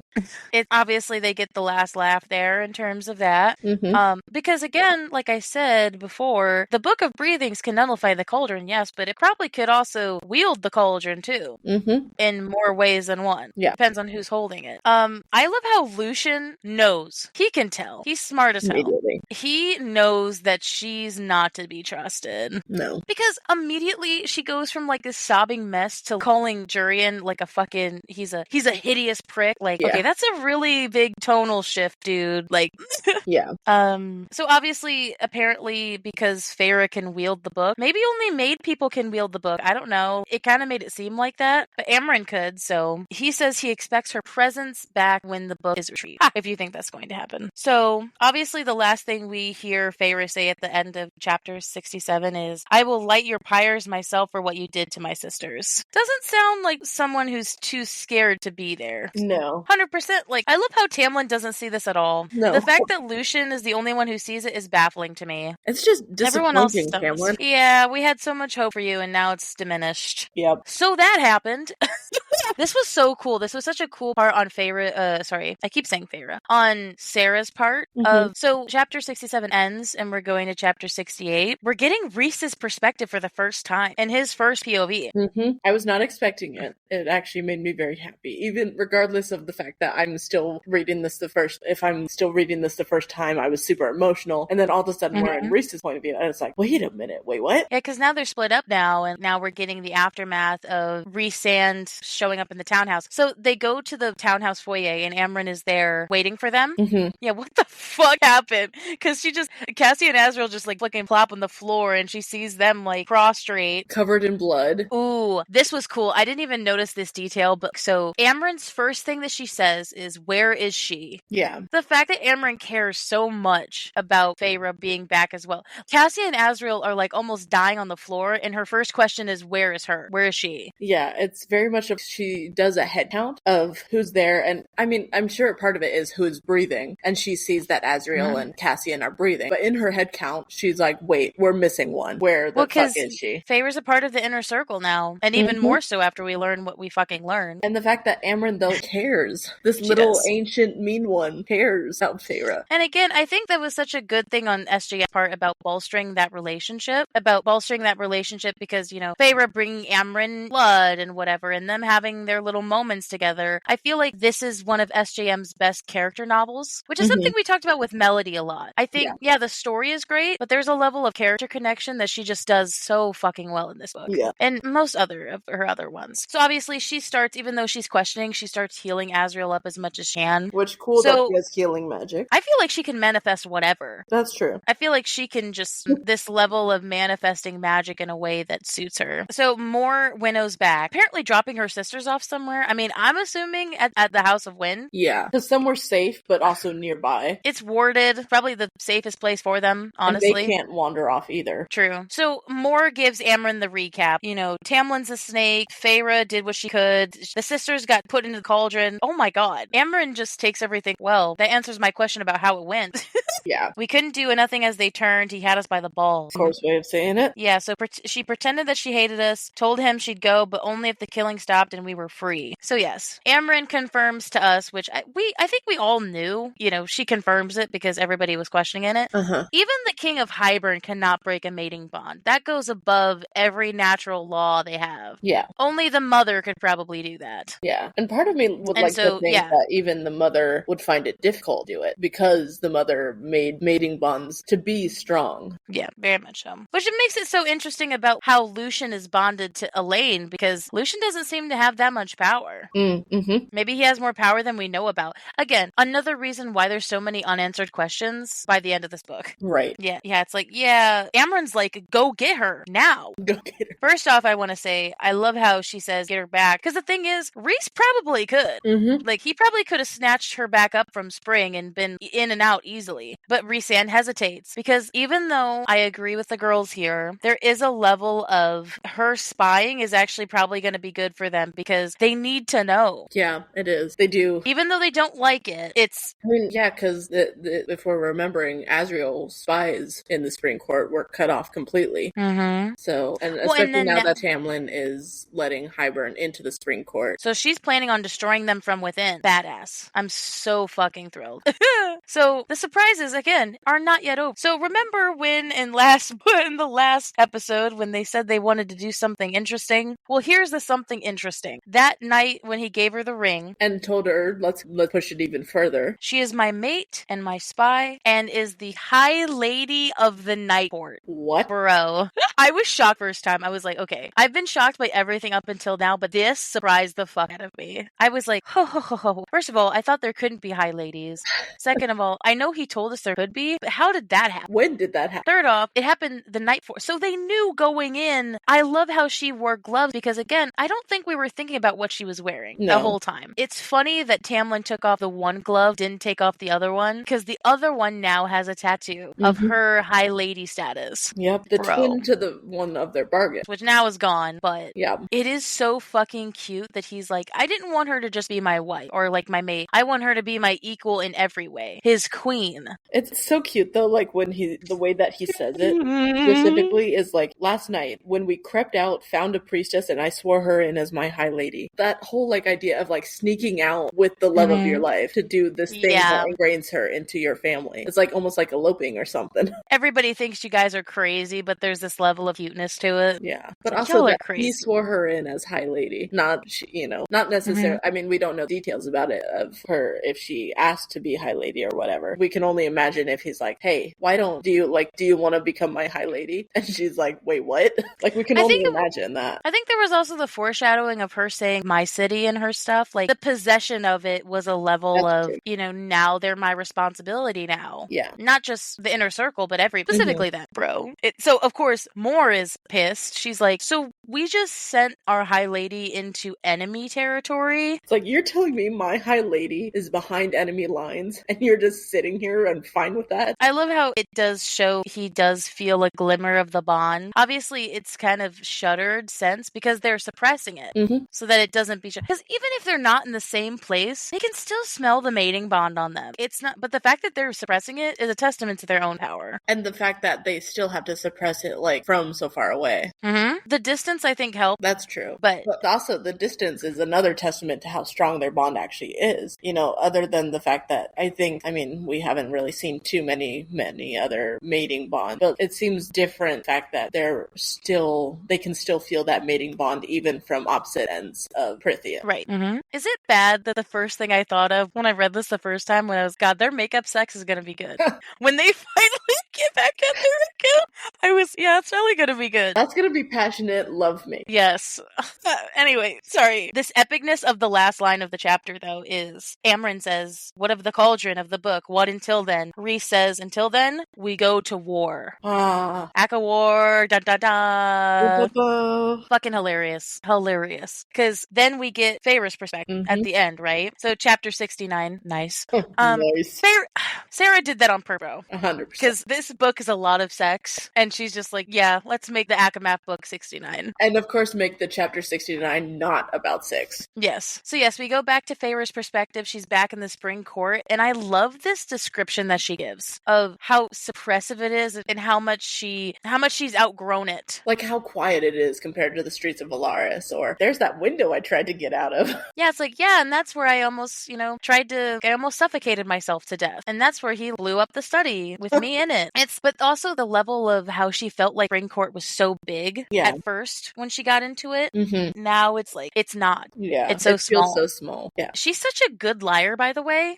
Almost like she's, she learned from Rhysand. 100%. Maybe she got some of that power from him. Oh, I love how her line about the whole love is a poison thing comes back from what Rhys said. Now she understands what that means. I think she always did, but Tamlin believing so much that it was love. We know that believing so much that it was led to him literally poisoning his entire or putting them into the gutter. Yeah. For what? To get her back? It's like, bro, the only one who makes any sense here is Lucian. He doesn't believe a goddamn word she's saying. What a smart it's going to add an interesting element, does it not? The political plays here. Yeah, he knows that he can't say anything because he sees that Feyre was not mistreated. He sees that. And because of that, he's like, okay, so she probably still has those ties to the Night Court where my mate currently is. So if I want to see my mate ever again, like, I can't expose her now. I have to be on her good side. It's almost like manipulating Lucian as well. Oh, yeah. Which is kind of sad because, like, again, but he's not fully innocent here either. That's true. Like, he obviously isn't as much to blame, but he definitely did some shit wrong. Or rather, didn't do shit. I love how, like, Feyre does tell Tamlin, she's like, I want you to keep me in the loop this time. And I think he's scared of her, because I think of all the powers she showed, he's like, yeah, okay, you know, I was wrong, I'm sorry, da-da-da. Of course you were wrong, but it's too fucking late. Part of me also wonders, though, if Tamlin partially thinks that Feyre only knows how to control her powers because Rhys was in her mind controlling her. So part of me wonders if he's like, okay, so I see that you have all of these powers, but maybe because you weren't yourself, you don't actually know how to control them.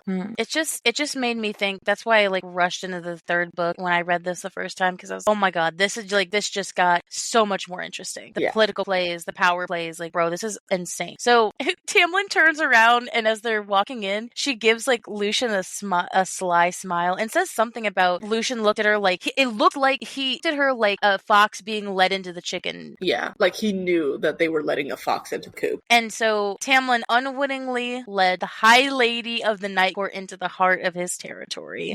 End of novel. Woo! Holy shit. Wow. So much happened in, like, the last... that wasn't even the last 100 pages. That was, like, the last 50 pages. Yeah, that was...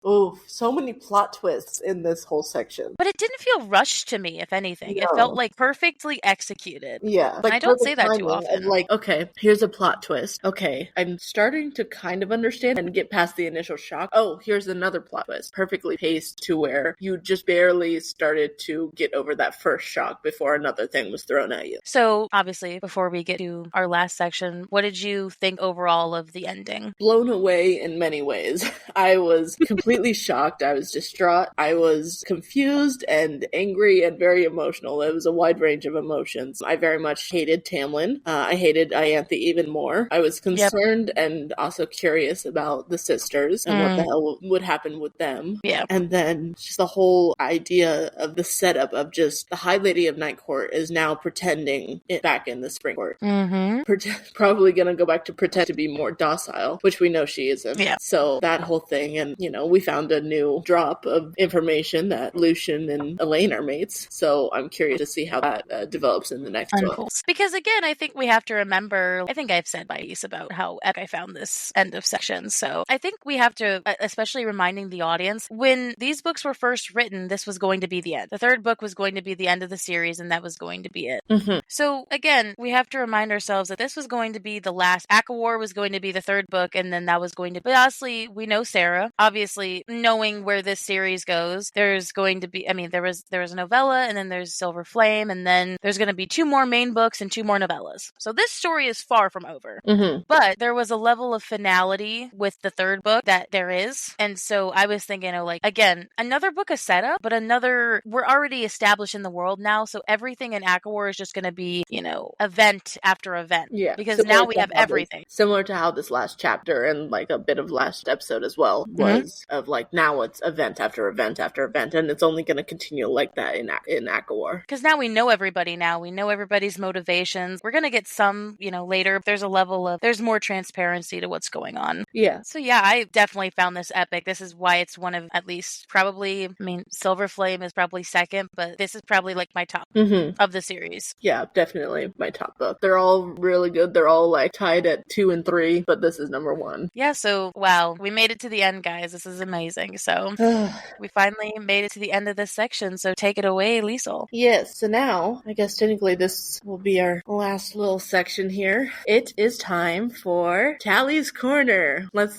talk about the graphic audio here. There were a lot of moments. By the way, we'll definitely talk about the graphic with my dad, though. Don't get me wrong. 100%. Yeah, especially because that's his main thing he's been using, right? Yeah. So, wait, where are you? Graphic now? Did you listen to the whole thing? I did not. I got up to finishing the whole attack thing and visiting the Queens the second time. Okay, well. Just past this section that we did. Here's a Tabby. So this is also Tabby's foresight to give you.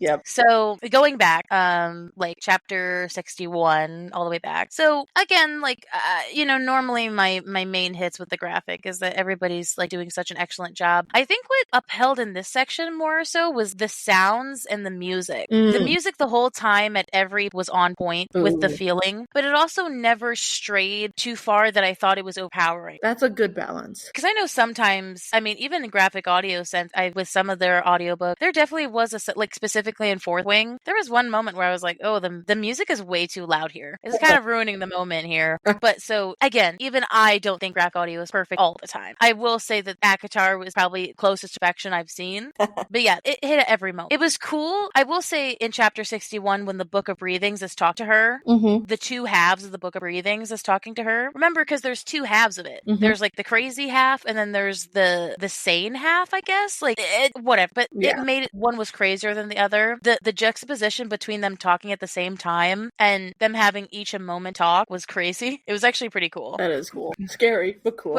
Whoever did the voice for the Book of Breathings was pretty good. Anybody who did the ancient creatures, the ancient sounding was very, very neat. Yeah. So obviously, of course, you know, when they get to Hybern, the music, when they find it, getting into Hybern was very badass. There was this level of suspense. I almost felt like I was in a James Bond movie. I was flying in from the air in a secret stealth mission. Ooh. And then, of course, this eeriness when they get to the cauldron, right? The music stops and it's this sort of eerie noise, like it's very just neutral. Okay, so that kind of like fits in then with what I said of just the random thing in the center of the room and nothing else. Yeah, so it definitely, like, the cauldron also radiated a sound. It was very neat, but it wasn't too overly campy in the sense that it's not like I heard bubbles boiling or anything. Not like a cauldron. It was the eerie sense of it that made it good. Too, when they actually get to it. Yeah. I mean, obviously, Melody's dialogue was on point this whole time. She had the narrating sense, again, like I said, for our audience. Melody has the job of not only being Feyre as a character, but narrating. Yeah. So the good balance between getting the eeriness of the narration to how Feyre's feeling was very on point. That is always a skill that I admire. Right. So, you know, obviously the magic powers with the Book of Breathings and, you know, the cauldron together. Now, so it's almost like, but I don't know how to describe it. I'm trying to put it in good words. When Feyre reaches for the cauldron, there's this sound that's being made. It's pulling her towards, and then all of a sudden there's just a suck power. Ooh. And then you can just feel it, how like ingrained she is in like, or how stuck she is. Wow. And then when she gets out of it, when Azriel pulls her away, I will trigger warning for anybody with like sensitive hearing, but there is a ringing noise when she gets pulled away. Like the ringing noise when she gets... Sorry, I'm just taking a guess to compare it in my mind. Is it kind of like in movies when there's a huge explosion and the ears ring? Yep. Okay. So yeah, no, it was definitely that sense of a movie kind of feeling. And then everybody else was muted. So when Jurian starts talking, he was muted to her. That is super cool, considering it's in Feyre's perspective. Because again, I wouldn't have thought that was definitely an interesting director choice. Because I guess I didn't really think coming back to reality, that's how that would have happened. I guess it makes so much sense. Because, yeah, I guess it brought her into a power and, you know, she was literally about to die because of it. It would make sense that it would take a minute for her to refocus. And definitely don't judge me, but as soon as she came back to and I heard more of Durian's voice, honestly, it was kind of hot. I'm not gonna lie, Durian's voice was kind of, ooh. It's like mysterious evil, not in a bad way. A good thing. And nothing will top Anthony or John, or I mean, even Gabriel, but like, there is a level of, I was surprised about how seductive Durian sounded, which plays a little bit into though, like, okay, I mean, obviously, I'm taking that as Tabitha being like, a hot guy voice, but if I'm using that in a productive way, it kind of reminds me about how charming people describe Jurian. Because even Oregon said Jurian's character description was that he was a very charming dude. Yeah, which I guess makes sense to how he would have like led the human armies, why they would have followed him. On top of that, you know, Clythia and Miriam. Yeah, he seduced a Fae woman. I mean, I'm pretty sure Clythia also hated humans, but somehow was seduced by him. Yeah. And it makes sense then why he, you know, maybe the human queens liked him. Maybe they were seduced by him, like in a way that was like, so I was surprised about how seductive he sounded. But again, I was thinking to myself, it's kind of on point for his character though. And I didn't even think about it like you were just attracted to the nice voice. I mean, yes. But then I was like, oh, but I also see the character decision here, I will say. I see both. So then, of course, chapter 63, when like wraps the succession of things going on, this is where Azriel gets shot. Moore's scream was sad. I'm not ready for that. I mean, it wasn't long. It wasn't like long when, again, like I said, it's not like it was camp. I think that's what I liked about the graphic audio was that it wasn't overtly fantasy. I know some sometimes in an anime that things can get overtly to an extreme sometimes, which is cool for an anime. But this wasn't, this is very realistic sounding, and it wasn't too much. That's good. Or too over the top. I will say, like, the epicness of going to and fro, like the music. Again, the music here was just because, especially when the king walked down the stairs. Ooh. Oh God. Again, I said this earlier in the episode, and I wanted to talk more about it here. The graphic audio really turned me into liking King of Hybern a little bit more as a villain than just thinking him as, just emotionless for the sake of. He had such a range of emotions in the voice actor. It was wild during the whole thing about the, intriguing, Like, I could feel him on the throne, being like, oh, this is really, or getting bored. I could hear the progressions of like, okay, this was interesting at first, so now I'm just gonna a batch of light at you guys just because I'm fucking bored of you. It was so cooler than how I originally read it in my mind. Yeah, and that takes a lot of skill too. I guess is their job. I know that, but just because it's someone's job doesn't mean they do it well. Right. So it was done well. So that was cool. Definitely was. And then of course the music drop of when Tamlin and Lucian enter was good. Very good. Because like you hear their footsteps before they like get seen. Ooh. Oh yeah. This whole end of this is probably what the graphic audio was for. That's why the end of ACOTAR was such a hit. You're seeing the active scenes get played out. Yeah. Not only just the dialogue between characters, especially these epic scenes. A movie in your mind, right? Their slogan. So the atmosphere, so I'm getting on to chapter 64 for people who are following along. So this is where, Rhys and Cassian are shocked. All the shit kind of hits the fan. The atmosphere of everybody in the company getting involved in this section was so engaging. It was very how I would assume that the scene would play out. Like it was that pace. It didn't linger at all. It was always boom, boom, boom. How could you do this? Da, da, da. Oh, wait, what? Like, it kept pace. And I was happy about that. Like everybody, and again, we know that none of the voice actors were in the room, but whoever did the editing on it was amazing. Yeah. Of the pacing. Right. Like, of course, we got to give praise to the voice actors themselves, but definitely praise to the editors too. And I know we talked about that with Gabriel in his interview. Praise to the editors for putting it all together so cohesively. Editors, directors, musical, people who find the sound design, all of them. Yeah. Like, that's why I give praise to all of that stuff. Like, I talk about the actors a lot, but I also talk about the music choices, talk about the sound choices. Like, it definitely held up. It is the whole team. Yeah, it made it so epic, and that's what makes me promote it so much, is because I know so much work was done into doing it.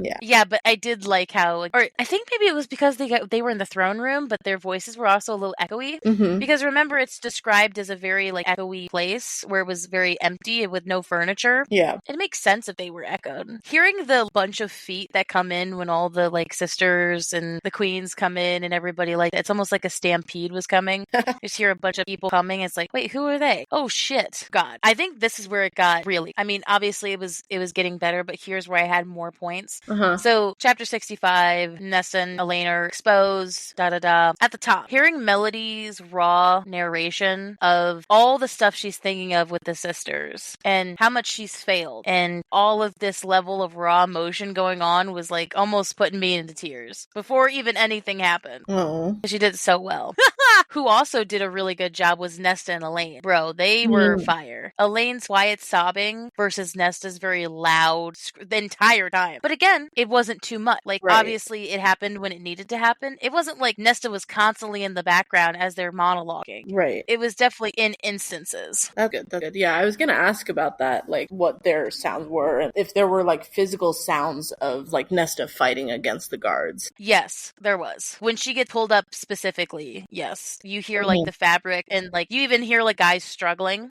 Like the and then he's like, put her in. Weaklings. Also, if you have questions, please tell me. Like, I know it's, mostly me talk, but if you have in specific questions, let me know. It was cool to see them like in this sort of rage, because then again, when Elaine makes her exclamation about Tamlin, it kind of shifts, right? Because she's going from this very scared to, she's like, she just screamed. It's not watch out, not Feyre. She just screamed. Which Feyre notes somehow somehow, I think that made me think about it because I thought she was trying, when it says Elaine warned her, you think she's saying, oh, watch out, look, behind you, or Feyre, something like, no, it was just a pure scream. Which I guess makes sense. That is a valid way to get attention. So, Feyre would then look at Elaine and see Tamlin lunging at her. Yes. And it was actually pretty cool. Kind of glad it wasn't. Because the thing is, Elaine doesn't talk this whole time. Doesn't talk a lick. Doesn't say one word. One cohesive word. Right. Which is scary, but also, I guess I understand. Obviously, the king's magic was cool. The winnowing, or whatever the fuck he was doing with the cauldron, and all those kind of sounds were really cool in the background.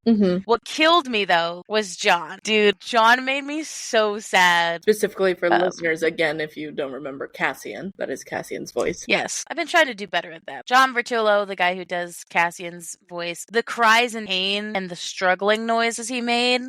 I think at some point he did say Nesta, and I don't think that was, it wasn't in the, but there was a level of he's reaching for her. Again, the music the whole time was Elaine being put in, the sound of this eerie music, her getting out, and the snickering of the guards, and of course Lucian getting, our good boy Gabriel, getting really mad about it. Definitely brought his character into an interesting place, because we've seen him mad, not like this. Yeah. Also, I will say, Nesta's death promise was the coolest thing in that section. The level of when she get down to because again, you have this music in the background to all of a sudden just nothing. Of this level of, but I think there's something, I don't really know how to describe it, but there's this level of eerie, I'm gonna fuck you up music. Or a sound. That's badass. It was knowing what is going to occur and that you did fuck up by putting me in here. So badass. Oh yeah, it was cool as shit. I had to stop a couple times and I was like, oh, this is neat. This is was neat, definitely. There specific sounds of the cauldron flashing when they were put in? Yes, they thrashed and there was water sounds, I would assume. So it was the darkness is liquid enough to sound like water splashing. I think that was the easiest way for them to be able to do that. And then of course when the cauldron gets tipped over, there's a wave, described as a wave, but it's endless. It's this endless wave until it gets put back upright. Again, they kind of drowned, didn't they? Not only were they getting burned like acid, but they drowned. Worst way to go. Yeah, that feeling of not being able to take in a breath. And they were only in there for a few minutes. But probably when they were in there, I could only assume it probably felt like forever, since it wasn't just normal water. And like I said, when they touched it at first, there was a pain. Because again, it feels like it's acid. Right. At least in my mind. So going on then to chapter 66, or the end of 65 going into 66, when Nesta gets put out of the cauldron and makes her way to Elaine, the kind of spark between her and Lucian is kind of hilarious. Because Gabriel's voice and just Lucian saying, "You're my mate?" There wasn't a level of, I know it's just one line, but I want to bring it up. It wasn't like he was disgusted, surprised. It was oh my god, you're my, this just made everything so much more complicated. He's oh shit, you're my mate. Because again, she sees him as the bad guy. It's that meme though of just Sarah just being here's you get a mate, you get a mate. Wait, you guys have mates? Yeah, exactly. That one meme. Yeah. So then going into chapter 66, I think what Feyre Muse, what her excellentness of this last part was her changing not only between narration and Feyre, but Feyre and Feyre. Her playing the part, because especially in the last chapter, I'll say it, the only reason I'm saying it now because it happens a lot in this one, where she'll go from what Feyre's thinking into her mind to I'm gonna kill you and everyone in your court to please take me back home. The shift was fucking fire. That sounds almost unbelievable. Oh, that she was able to shift so easily. That is a kind of a skill that I admire. Talent, pure talent. Yeah. Also the music shift too. Obviously you can hear the bolt of golden light, but there's obviously a music shift too, because it's going from, now it's almost sad. Yeah. This level of, yep, I'm doing this for you. Girl, literal goosebumps. Anthony Palmini, voice of Rhysand. Holy shit. When he you hear the hand in the pocket. You don't get told. Well, no, actually, never, sorry. That's a lie. You do get it heard, but when you hear the hand in the pocket, going from how he sounded before, the immediate shift, clock of Anthony's voice going back into how we heard him the first time.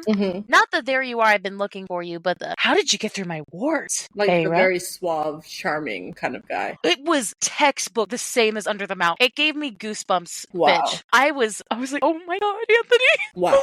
It was the same tone, even Under in the Hewn City. It was the same fucking thing. His mask, it's his favorite mask, and Anthony is so good at doing it. But then him shifting back, because then he immediately shifts back to him saying, no, don't. He shifts back to Rhysand. The real Rhys. And he didn't even mean to do that. But him hearing Anthony go, no, don't do it, is so sad.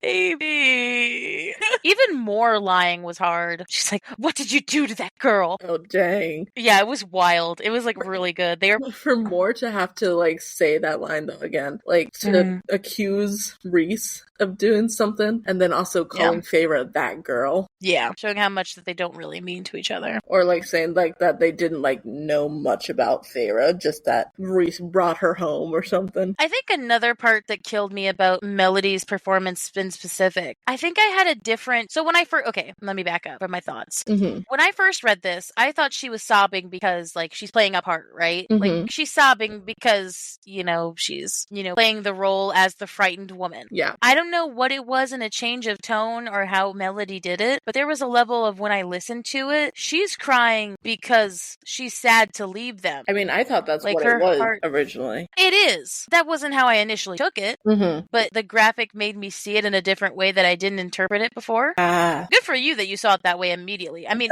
I know that that's how it was supposed to be, but that's not how I thought. But hearing her like sobbing was killing me because it was real, but not in the context of, you know, she's sad about, you know, whatever. Right. She's sad because she has to leave them.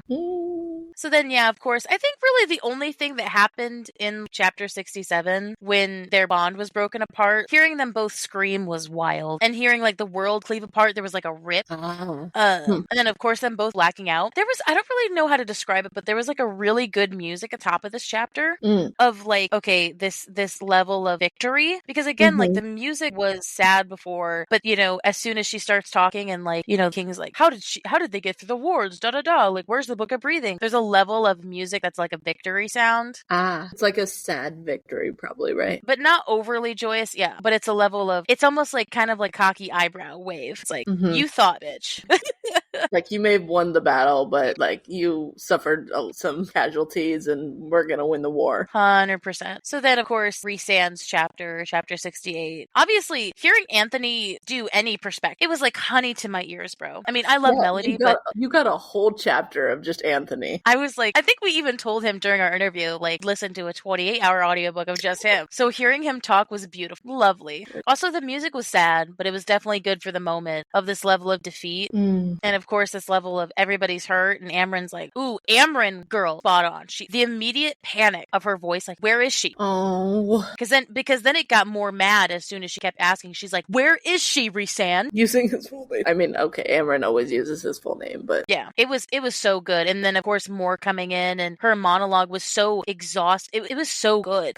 Flabbergasted in the way of, here. I know, this is the finale. We can take some time. Yeah. So, basically, how Moore sounded when she said, it was such a movie-esque moment of, she was like, Tamlin offered passage through his lands, our heads on a platter, to the king in exchange for trapping Feyre, breaking her bond and getting back, told the king where to find her sisters, you know, he put them in the cauldron, we could do nothing as they turned, he had us up by the balls. This level of fear, but this level of, that just happened? And like, also admiration and sadness that Feyre did that for them. It was so, I mean, obviously, Moore's voice actor that way better than I, but there's this level of, okay, I need to tell Amren what's going on, but holy shit, I can't believe I'm saying this out loud. Yeah. And then, of course, the music, when Rhys says, highly, there's another big bass drop. Ooh. And I can just feel Moore and Amren be like, what? Their world kind of stops in a way of, wait, we have a high lady? Well, yeah, and good thing you bring that up, because like the world has shifted. A high lady is in the world, which apparently in their history, there's never been one. Yeah. So that's cool as fuck. Rhysand always making an entrance with stuff. You know, well, he has to be the best in everything. He's the most powerful High Lord, and he's got a High Lady by his side. The most powerful High Lady, even if she's the only one. Not currently by her side, but that's not.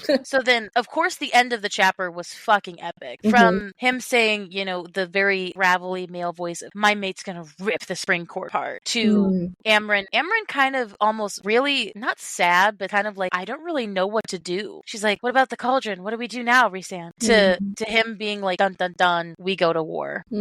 Epic as hell. It just made it way more epic than it already was. We were already thinking thinking it was epic. But again, like I said, for Feyre's last chapter and of course the end of the book, again, Melody did a great job of changing her voice so drastically. It was just so funny to hear, almost comical in a way, of her being like, okay, take me home to I will murder you in your sleep. Like, yeah, she's pissed. Though, dude, Gabriel coming in with the Lucian line of like, how did you break through the ward? Or how did you break through his spell? The level of no fucks given that Gabriel had when doing the Lucian line, he didn't give a fuck. Yeah. The skepticism in his voice was potent as hell. I will say, the coolest thing about the graphic audio, and I didn't even think about this. She calls she says, it was an effort not to turn my hands in the claws and rip out his eyes. Traitor, liar, murderer. The way Melody said the murderer line was exactly the same way Tamlin said. Ooh. At the top of the book. It was the same exact tone. Like the growl she had with it too. She's like, murderers. Hey. Which is the first thing that Tamlin says to her. I was like, ooh, I saw what you did there. I saw that 100%. That's clever. And again, I didn't even think of death. The graphic audio made me think of something I didn't even fucking put 2 and 2 together for. Yeah. And without the graphic audio, you may not have gotten the similarities there. Oh, no, I wouldn't have thought anything about it. None at all. Again, that's more of an auditory. You wouldn't get that through like a read. Right. But again, of course, last thing I'll say, the last line was epic. Melody giving it is like the epic line of unwillingly led the High Lady of the Night Court into the heart of his terror. The level of sass, but also bravado and confidence that she had made me like finally see more of Feyre's transition. And then even if I went back and listened to the first of the graphic audio of ACOTAR, there'd be let me do that again. There would be such a shift from the first ACOTAR book to the end of this. I can just tell. Yeah, that's it, you guys. Wow. The end of the graphic audio section. Wow. What a wild ride this finale has been. I'm so glad everybody's been along with us so far. And please, I mean, the season isn't yet over, so we will still be having our dude's perspective. My dad's graciously coming back again. He is so pumped. He hasn't made it. He's making it the end this week, so he's really like, dude, he's excited. Yeah. My dad might not always show it, but he's very excited. And of course, my mom always shows how excited she is. So then we will have our mother's episode. So this is so great. So we will be going over the book with them. So please stay tuned for our review of them. And so thank you all who have been on the journey. We'll have 2 episodes left, and then we'll go straight into ACOTAR War, dude. This is gonna be epic. Spicy. Court of Wings and Ruin. Yes. Wings and ruin and ruin wings and ruin and war. Yeah, ruined wings is definitely what I mean, what happened at the end of this. Had his wings ruined. So yeah, please put in the comments if like you're following along, like what your predictions for the next book are, or you know what you thought of Miss and Fury in entirety. So go ahead, those in then, and follow our Instagram, Facebook, TikTok, all that. I'm starting to put some more things on YouTube, so like go ahead and look there for things as well. Do you have anything to say before we leave? It's incredible that we've made it this far already, and we've noticed we're getting a lot of support on our social medias, and we are just so grateful for that. Yeah, humbling every day, and I love doing this, so it's great. So we'll see you guys with my dad next episode. Yep. So we'll see you guys then. Bye-bye, guys. Bye.